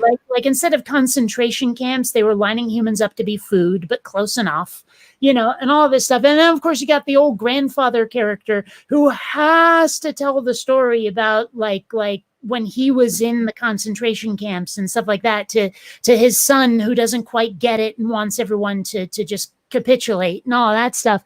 And I was like, I mean, like, I get what you're trying to do, and it could have been done better without it being a bat to the head. You know what I mean? Sure. Yeah, sure. Piston Avatar guy asks, what do you guys think of Edge of Tomorrow? I'm not sure if I saw that. Have you seen that? The problem is so many things have tomorrow in the title these days that I don't know what it is. Oh, Tom Hanks. I never saw it. No, I never saw it. I have Okay. no opinion. Sorry. Yeah, maybe if it's on one of the streaming services, I'll give it a whirl. I don't know. But I Okay, don't did you see that movie? Did you see that movie Cloud Atlas? know. All right, it's kind of like a sci-fi stroke reincarnation fantasy movie. It takes place in the past, present, and future kind of thing. And Hmm. it's kind of interesting, but they do take an awful lot of liberties with the whole presumption of reincarnation and how basically, the same people get reincarnated in groups together and all that kind of thing. It's a very sort of new agey premise to it. But I think they do some interesting exploration about what the future might be like. You ever notice that whenever someone talks about reincarnation, they assume they'll be reincarnated on this planet and as a human? Yeah, I've made the same comment back in the past, and I used to make when I was much, much, much younger. I used to have this exact argument with people, like, just because you get, even if you accept reincarnation is real, uh, why would you necessarily be reincarnated on this planet when there's umpteen trillion planets out there? And also, why do people seem to think that reincarnation only works forward in time? Like, you must have come from somewhere in the past. Why couldn't you get reincarnated into the future or the past? You know what I mean? The one Can't I you wonder about is, I reincarnated mean, into the past? but I mean, like if like you notice the human population keeps increasing exponentially, although right now it's kind of going down, but that's not the point. Um, After a while, you're gonna start running out of souls. You know, unless there's this big Yeah, old waiting room to be incarnated in the first place, where people are like, well, it used to be we only had a couple of million humans, and you just gotta take a number, and when enough people breed, yours will come up, and you get to be reincarnated, or well, like, it's such uh, a silly, and don't even get me started on the concept of a soul, but yeah, honestly, we can't go there because I will go right down the rabbit hole yeah, because I don't believe in souls as a tangible thing, obviously, and I don't believe a soul really even exists, and that's what I think a soul is. A soul is basically nothing, and it would take too long to describe it. But reference my video earlier today with Kazum, and you get a taste. But anyway, but no, yeah. back to our other discussion. I kind of like the fact, the in Star Wars, the Force is basically presented as a religious sort of flavor to it, and a lot of people like Han Solo, for example, don't believe in it because of its religious connotation. And I think that was kind of bold at the time. That Han Solo, his whole thing was, I don't, hokey religions and ancient weapons are no match for a blaster at your side, kid. And I think You'll other notice though, permutations of Star. as Sorry, I soon was going to say there's other permutations of Star Wars where the peoples who come after the Jedi Order fell, who just don't believe it ever existed, and I think that's kind of what happened as well. It wouldn't take long. I don't think. I think it would take longer than 20 years, though. Like it is in the movies, it's like 20 years or 30 years. I think it would take longer for everyone to forget that these people existed. But once you had like a whole generation where everybody who saw a Jedi was dead in the whole galaxy, then it would start to fade away. well, I mean, keeping in mind, of course, that you got to respect Han Solo because he starts believing in it as soon as he does see it. As soon as he has some empirical data, he's like, well, okay, maybe you got a point, you know? Yeah. And that way, it's Yeah. like he's better than just a naysayer. I mean, at least I won't say he's necessarily a proper skeptic, like a lot of us in the YouTube atheist community like to stylize ourselves, but, at least he's a little more open-minded than some folks I could mention. Okay, so as a student of the original trilogy, then, Hmm. at what point in the story do you think Han Solo accepts that the Force is real? I would imagine it would probably be somewhere between A New Hope and Empire. Because he would have Right. had to Okay. see Luke So doing it's something. off screen then, not on Yeah, screen. yeah, Then yeah, yeah. it's not a moment we've seen on screen. I don't Okay. think there was a moment where Han Solo went on screen. I don't think that ever happened. Right. You know, Okay. Fair enough. Yeah. It yeah. does happen in the Disney. Sorry, say that again. It happens in the Force Awakens. Oh, okay. He says, "Yep, it was all real." And I just thought, I think the time he ever actually says it out loud in the movie. I remember so little of that movie. I mean, most of what I remember is Han Solo's death and Kylo Ren throwing a freaking tantrum. That's everything I remember. Yeah, I think you got the highlights there. Yeah. And of course, I knew Han Solo was getting killed in that movie. I knew there was no way. Because, I mean, Harrison Ford said to George Lucas, look, kill me off in Empire. I kind of want out. And Lucas said, no, there's more to Han Solo's story. But I'm sure that when they approached him to say, hey, you want to be in The Force Awakens, he probably said, only if you kill me off. Now, I don't know if he said that. Right, I think he did say that, yeah. He must have. So when I saw his death, I totally knew it was on its way. Unlike certain other sci-fi deaths I could name that basically like grabbed me by the nostrils and yanked backwards as hard as it could and then jabbed a hot spike down my throat. I'm looking at you, Serenity, when Wash died. But yeah. Oh, and Alien 3, when you off-screen killed Hicks and Newt, the best characters in Aliens. I only saw Alien 3 once, and that was when it first came out on videotape. So I literally can't remember anything about it other than the fact that the alien moved in a funny way compared to the previous Alien. So bad. They did that thing where they redesigned the thing just because they have to redesign it. That's the same thing that ruined the Terminator movies. Is they redesign stuff just for the sake of redesigning it, and basically every Terminator movie, same movie. It's the same movie. They're all the same. There's a Terminator chasing you. You've got to get away from it. That's every Terminator movie. I mean, Terminator 2 was a worthy sequel, but everything after that. I found it really entertaining, and I think they did a great job with it. It's one of the few times that I can name where a sequel was probably better than the original movie, just in terms of its enjoyability anyway. I think Aliens is another cat. The second Aliens movie is great. Oh, yeah. But after, they just dropped the ball completely. Once James Cameron stopped doing it, they just dropped the ball. Yeah. I mean, God, the less said about Prometheus, the better. It's actually difficult to name too many like sci-fi movies where the sequel, even if it wasn't as good as the original, was still a great experience watching it anyway. I mean, like, let's see. The Empire Strikes Back comes to mind. Sure. And I mean, Back to the Future Part 2 comes to mind. And Aliens comes to mind. And after that, I'm having a hard time. Toy Story 2? Wouldn't really call that sci-fi. Gosh, I'm just joking. I wouldn't call it sci-fi either. I'm just looking over at my discs and I'm like, I got nothing over here. I mean, Predator 2 was okay, I guess, but I didn't even like the first Predator movie, so No. Yeah. Oh, really? You didn't like the first Predator movie?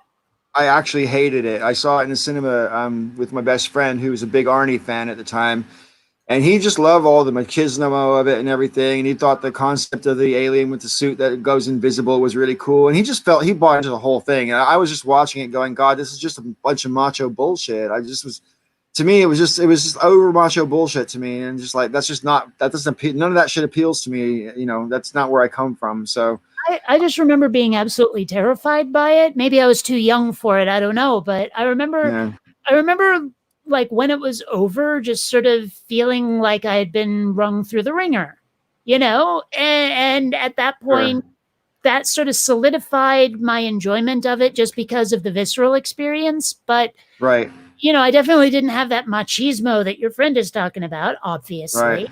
Sure, So, sure. Hey, Kate, you said you've seen the thing. I assume you mean the John Carpenter version of it that came huh. out like in 1980 or whatever. Yeah. Have you seen his movie? What's it called? They Live. Oh, yeah, of course. Who hasn't? I don't know. I'm constantly amazed at how many people haven't seen that movie. But I mean, I remember when the movie first came out in the cinema was right before I moved away to Britain. And me and my friend, same friend I just mentioned from the other movie, we went in to see it, and we both walked out of there going, "Holy fuck, man! It could be happening around us right now, and we literally would not know. There's no way. Mhm. No, I want to get some of those sunglasses just to find out if it's really happening." And Yeah. I wasn't aware at that time in 1988 or 89, whatever it was when that movie came out. I wasn't aware of a concept that we now call the Illuminati. Mm. Um, Really, that movie is like allegorical about all the conspiracy theories about the secret society. It's controlled by aliens, which come from the Pleiades and all this kind of shit. You know what I mean? If you buy into all the conspiracy theory nonsense about the Illuminati, the New World Order, and the lizard people and all that kind of crap, um, that movie is very much playing on all those stereotypes without actually coming out and going, "This is what we're talking about." It basically the whole movie is basically formulated on all those conspiracy theories. And I think it's kind of cool they actually got away with making that movie, because the fact that they made that movie and it's so blatantly about all those things means that those things can't be real, because they wouldn't have let you make the movie if that stuff was actually true. Yeah, it's funny, you know, you mentioned for about a year in the 90s, my online name everywhere was Illuminati, Naughty, naughty, Illuminati. Right, But anyway, I like and that. yeah, it's funny because I was about to mention Enemy Mine when Marcus said it. That is a great flick. I love it. I particularly like Enemy Mine because it goes a different way to almost any other science fiction movie I can think of. It's very much like a two-man play, I suppose, isn't it? And uh, I also like the concept of the alien who, because they sing their ancestors, and it kind of does your head in, because how can there be more than one of them if they all come from their own? If you give birth to one, and that one gives birth to one, how could there be families or Well, brothers or sisters? Do you know what I mean? It's a weird concept of an alien, and well, it really made me. well, that's the thing is that I figure that when Jerry, the alien character, showed up, I'm gonna have to say it was already pregnant. Like I don't think it was Right, I fertilized my own egg or whatever. I figure that this was the right, right, result. right. So I mean, a hermaphroditic alien species could make sense. Why not? I suppose. Yeah, I didn't really think about it on that level. Yeah, yeah. I Yeah. just thought of it like a monosexual race or something like that, and there might not be any fertilization process. But you're right. That it's just that they don't mention it. Doesn't mean it wouldn't be part of a alien that gave birth like that. What's his name? Marcus just said a remake of Enemy Mine might be good, but you could never get anyone to replace Lou Gossett Jr. And I totally agree with that. I think he basically made that movie. That his character gave that movie the heart that movie I think has. That's, to me, that's where the movie lives. It's real sort of like the bonding experience between the characters is what it's really all about. The fact that it happens to be set between aliens is almost incidental to what I think the movie's about. I just think the fact that it is set about aliens though makes it extra cool, because you can explore these different angles about coming from different cultures and different ways of looking at stuff and everything like that. Although there is one thing that has always kind of bothered me about aliens in movies and television, and that is the way they speak. because inevitably they refuse to use contractions. And they well, it's not just that, it's also their culture, because they always have these rituals that they always have to do. You look at like Worf, for example, and he's always like, it's a matter of honor and all this shit. You know, like you never have the really casual aliens unless they're comic relief. And one of my favorite moments in the Orville is where it's actually kind of a similar situation to Enemy Mine, where two enemies on opposite sides of a conflict have to work together to survive. And one of the aliens had been pretending to be human for a while, and then had to drop the disguise and look like an alien again, and starts speaking differently. And Captain Mercer actually turns to her and says, I liked you better when you were still using contractions. And at that moment, I cheered loud enough for my neighbors to hear me. Because it's true. It's another thing is that like watch sci-fi, especially like something like Star Trek or something, and watch how often people use the word must. Like no one ever says I have to do this. I gotta do that. No, I must return to fulfill my destiny. It's never, yeah, I gotta return to fulfill my destiny. Never. They use the word must so much. I'm starting to wonder if writers just do it because that's what you do, or if there's something more deliberate behind it. I don't know. Like, is it just so ingrained into the mindset of people who make sci-fi that the word must has to be used all over the place? I don't know. But yeah, so the whole idea of Jariba Shigan singing his ancestors like that, I mean, I'm sure there must be somewhere on Earth that we have a similar tradition, but it seems like every alien has a tradition like that. They all have their rituals all the time. It's just, I don't know, when I see an alien that doesn't take things too seriously, but also isn't comic relief, I breathe a contented sigh and go, finally.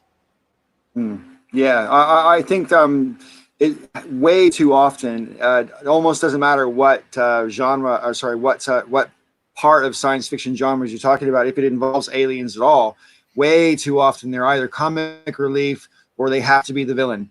It's not just another character who happens to be an alien. Well, either that or they have to be the guru or sage type who guides everyone else. You know, the Sure. robe-wearing, calm, those guys, the scholars, those two. Yeah.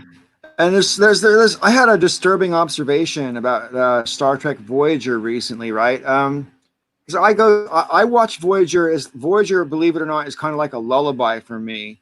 If I'm having trouble sleeping, I'll just put my computer on Voyager on Netflix and I'll just fall right to sleep. I got my own visual lullabies like that. I know exactly what you mean. Uh-oh. So I noticed when I wasn't falling asleep watching Voyager. Yeah, you're fuzzing out. You're is that fuzzed right when now. you're watching several seconds of what you just said. And I'll back up a bit. You're still quite frozen. Is that better if I'm back here? Yeah. Okay. Okay, how about now? Yeah, your picture's completely frozen. Oh, no, there we go. You're moving from side to side. All right, okay, good. World. Try all right, yeah, on Star Trek Voyager, I noticed now Star Trek obviously with every permutation Trek, they try to be very inclusive with in terms of like the actors and actors that they have, you know,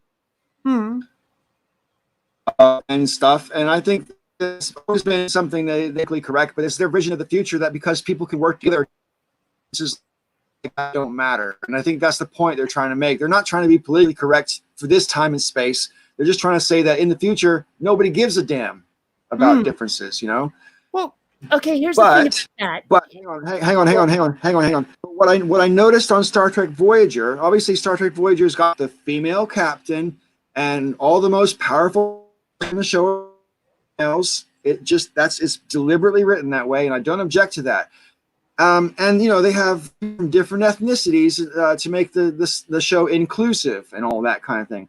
But what I've noticed is on the holodeck or any place else for that matter on the ship, if someone is a servant serving food or drinks, it's always an alien. You never see humans serving humans. isn't that racist? I mean, I The guess. servant aliens. I don't know. I just found, why don't you ever have people serving people? You know, in Star Trek Next Generation, Guinan is human, but she looks human enough. You know what I mean? And so you don't necessarily feel like you're being served by an alien when it's Whoopi Goldberg. But yeah, I think it's always someone in an alien outfit for the servants in Voyager. I just thought it's like kind of implicitly racist, you know, that there's not humans don't be serving each other. I never really thought about that, but then at the same time, it bugs me that humans and other aliens can interbreed all the time. Like Right. that's genetically possible. But I mean, it could be an interesting source of conflict if you get that like alien human hybrid who starts noticing what you just noticed and points it out. That could be interesting. Sure. I will say, like, there's two things I have to say though about the racial diversity in Star Trek. Number one, wouldn't you think that if it all didn't matter, that everyone would be the same color because everyone had fucked everyone? I mean, here's the thing. Like I got one of those 23andMe things done, and it turns out that I'm so multiracial that I only need Asian to get the set. And so if everyone fucked everyone until we're all the same color, you'd look like me, which I realize is a terrifying prospect. But at the same time, that's what everyone on Star Trek should look like, is this, because race doesn't matter anymore, right? Right. But number two, one thing I have never seen on a Star Trek show, and I would absolutely love it, they don't have to be the captain, but I think it'd be much cooler if they were, is a character who comes off like that Italian from Brooklyn over here. You know, hey, Klingons, fire a torpedo, kill him over there. You don't get that guy. You know, you don't get Andrew Dice Clay as the captain of the starship. And I think it's time. I think we need that Italian from Brooklyn character on Star Trek. We really do.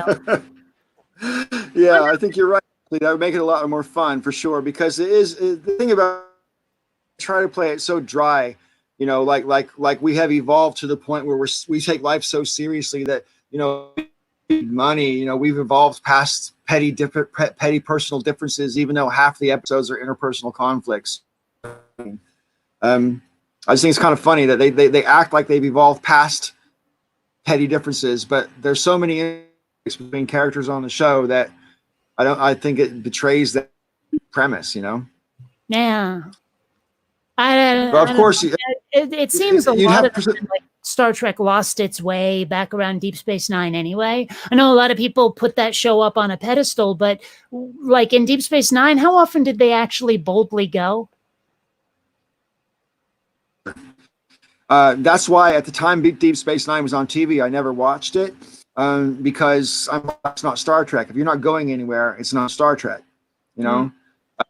But I have, because of lockdown, I have recently started watching, and I'm stuck in the middle of season 2, and I have to find that even though I enjoy it, and even though I do think every episode is at least watchable, some of them are really, really good, and some of them are like, yeah, all right.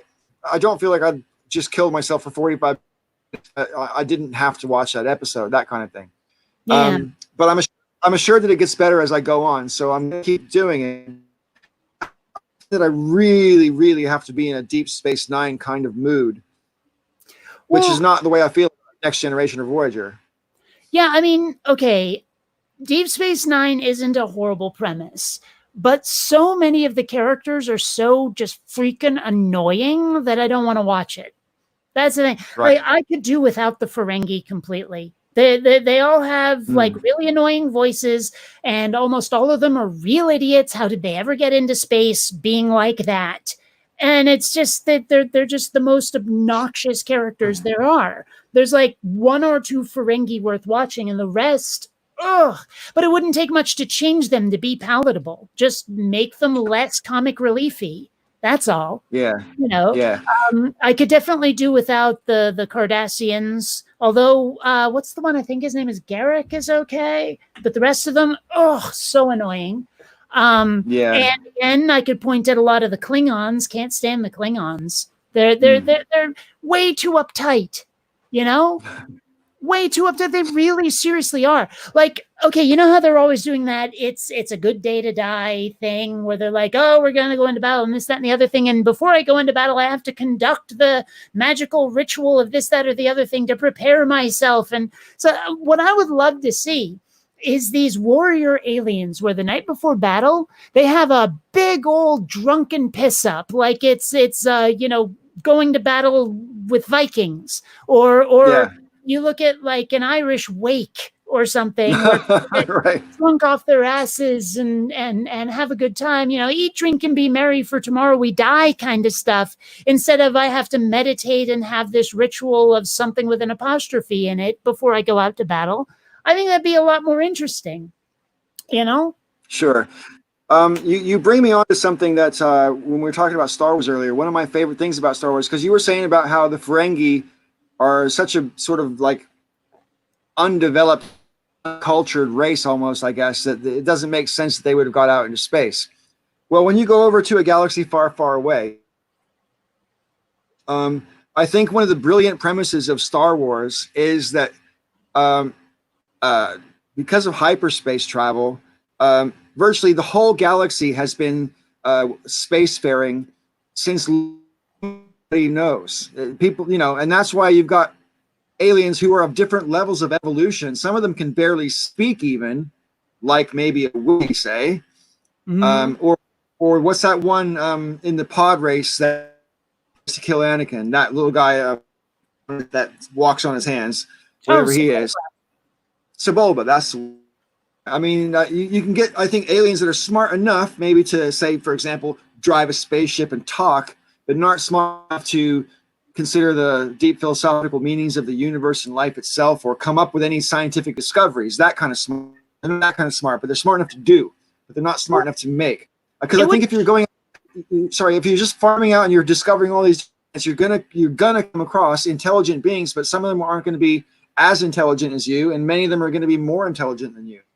I mean, I suppose thinking about it, I could completely make up a reason why the Ferengi are out in space despite being a bunch of idiots. Like at some point, a spaceship came to their planet, and using their rules of acquisition, they managed to con one of the aliens into selling them a spaceship. And using that one spaceship, they got out into space, and using their rules of acquisition, they managed to make a bunch of other deals that got them more spaceships, and that's how they ended up in space. That's the only way I can rationalize it, because you look at like oh geez, what's the name of like Nog's dad or uncle or whatever, the one like Quark's sidekick, what the frick is it, Rom, is it? I don't know, I don't remember, but I mean, he's such a dipshit. The guy is like reading at a third grade level at best, and yet somehow these are the aliens that managed to make it out into space and become the great like businessmen of the galaxy or whatever the frig. Sure. I don't know. It's just that's the only way I can justify it, is that they conned someone out of a spaceship. Yeah, well, I mean, that exact premise is in an episode of Voyager. The whole Kazon thing in Voyager. Kazon weren't technically advanced.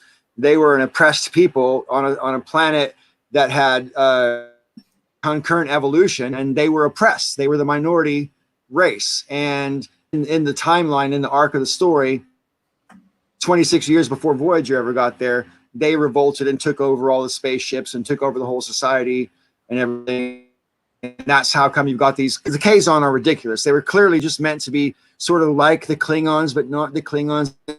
This whole mythos around the characters, but it clearly didn't work. I don't think the audience really liked it, and so they dropped it after a couple of years because it wasn't actually going anywhere. They're just bad guys, and they wanted Voyager because they're bad guys, and they wanted Voyager. And there's spaceships out there. Why do you need Voyager? You know what I mean?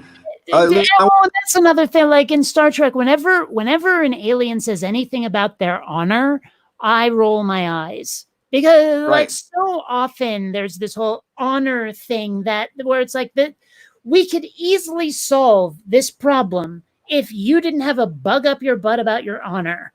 It's like the Prime Directive. The sheer number of times they could have solved any situation if they just could have bent the Prime Directive a little. You know, like that one Sure. TNG episode where the aliens were going to execute Wesley because he fell through a greenhouse or something accidentally. Yeah, yeah. Yep. You know, and no one said, you know what, screw these guys. We're just going to teleport Wesley out of there and go home. No one said, no, we have to respect the Prime Directive and let them possibly execute a kid for something absolutely ridiculous because we respect their culture. Yeah, right. Okay, sure. You know, if I was in charge of Starfleet, part of the Prime Directive would be get your ass home safely if you can. Yeah. You know, like that'd be rule Yeah. number one. That episode that you just mentioned, though, is one of my favorite episodes of TNG.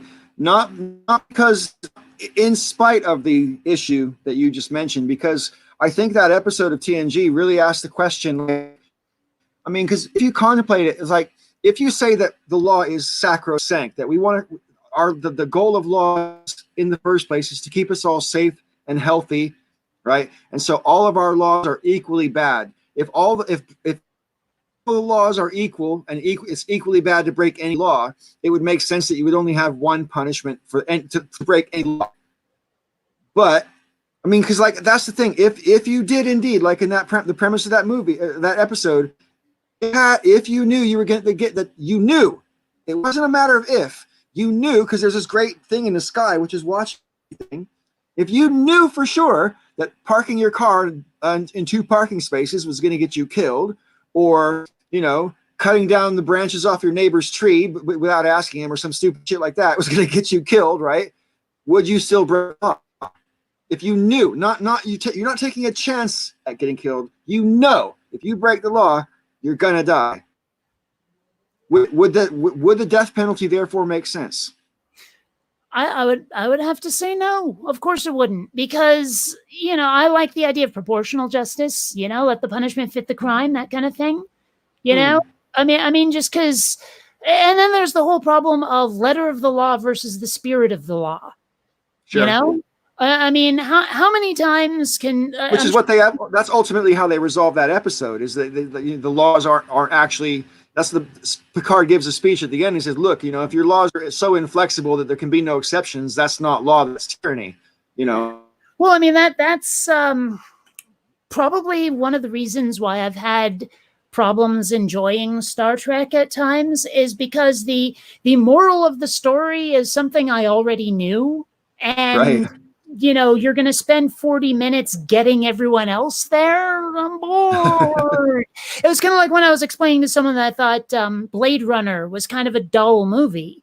And they said, what? But it's one of the most deep philosophical movies ever. You just want more explosions. I was like, actually, no, I want the characters to speak at a better pace. Come on, keep it going. Because there's long pauses between lines in that movie. But also, eventually, when someone told me, well, here's the philosophical premise they were trying to get across, I was like, what, that's it? Because I answered that question when I was like 4 or 5 years old. The first sci-fi I encountered was asking me those questions, and I already solved it. And they're like, oh, well, no wonder you thought it was dull. Because I didn't think that Blade Runner was a very deep movie. I thought it had great visuals. And yeah, the premise is all right, but if you're trying to hammer home a point that I've already digested a long ass time ago, you're going to bore me. Sure, I get that. Yeah, I totally get that. Just real quick, I want to talk about future fantasy as well, because we talked earlier a little bit about how about dystopian stories and how sort of they come in and out of fashion, don't they? And back in the 70s, we went through the whole phase of this sort of dystopian fiction. You had movies like Soylent Green, Soylent Green, Planet of the Apes. And 2000. Yeah. Running Man. Rollerball. Running Man was 82, I think. Well, close enough. The tail end of it. Yeah.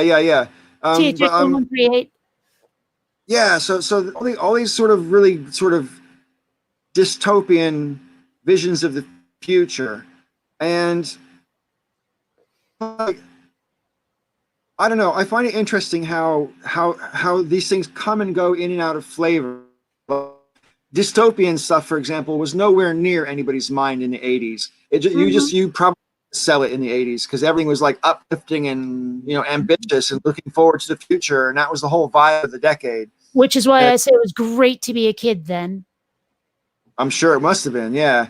I became an adult in 1980. I turned 18. So, Yeah, I graduated high that's where school my in head was at. '93, so. Right. But yeah, so I kind of wish almost way just from the pop culture during the 80s. I kind of wish I was a kid during that time because, like, for example, I used to try watching, say, for example, He-Man or Transformers on the Saturday morning cartoons or the Smurfs or whatever. Just like, do kids really like this shit? You know what I mean? That's where my head was at in the 80s. I'm just like, this is just crap, you know. But I'm sure if you went back to the 70s and watched what I used to watch, like Wacky Racers or Scooby Doo or whatever, you know, you probably think it's pretty shit as well, or Speed Racer, that kind of shit. Yeah. There's definitely Anyway, a sweet spot, a Goldilocks zone for fiction. You like kid oriented fiction, definitely. mm, mm. Yeah, but I've always loved sci-fi, and I'm just really grateful now that Hollywood does this idea that science fiction doesn't sell. If anything, there's too much science fiction now, as compares to, say, for example, comedies are more or less a thing of the past. You almost never get sitcoms anymore. You know, uh, have you seen I think it's called The Good Life with Ricky Gervais Oh, on yeah. Netflix? Oh, no. Or Sorry, not The Good Life. I thought you were. I thought you were talking about The Good Place with Ted Danson. Different. I love that show. Yeah, I love that show, but that's completely on a different level. No, this Ricky Gervais, his wife dies of cancer, and he's just hating afterwards, and he's just coming to terms with it. It's a really good show. Anyway, it was worth watching. Hmm. But yeah, not science fiction. It's just No. fiction.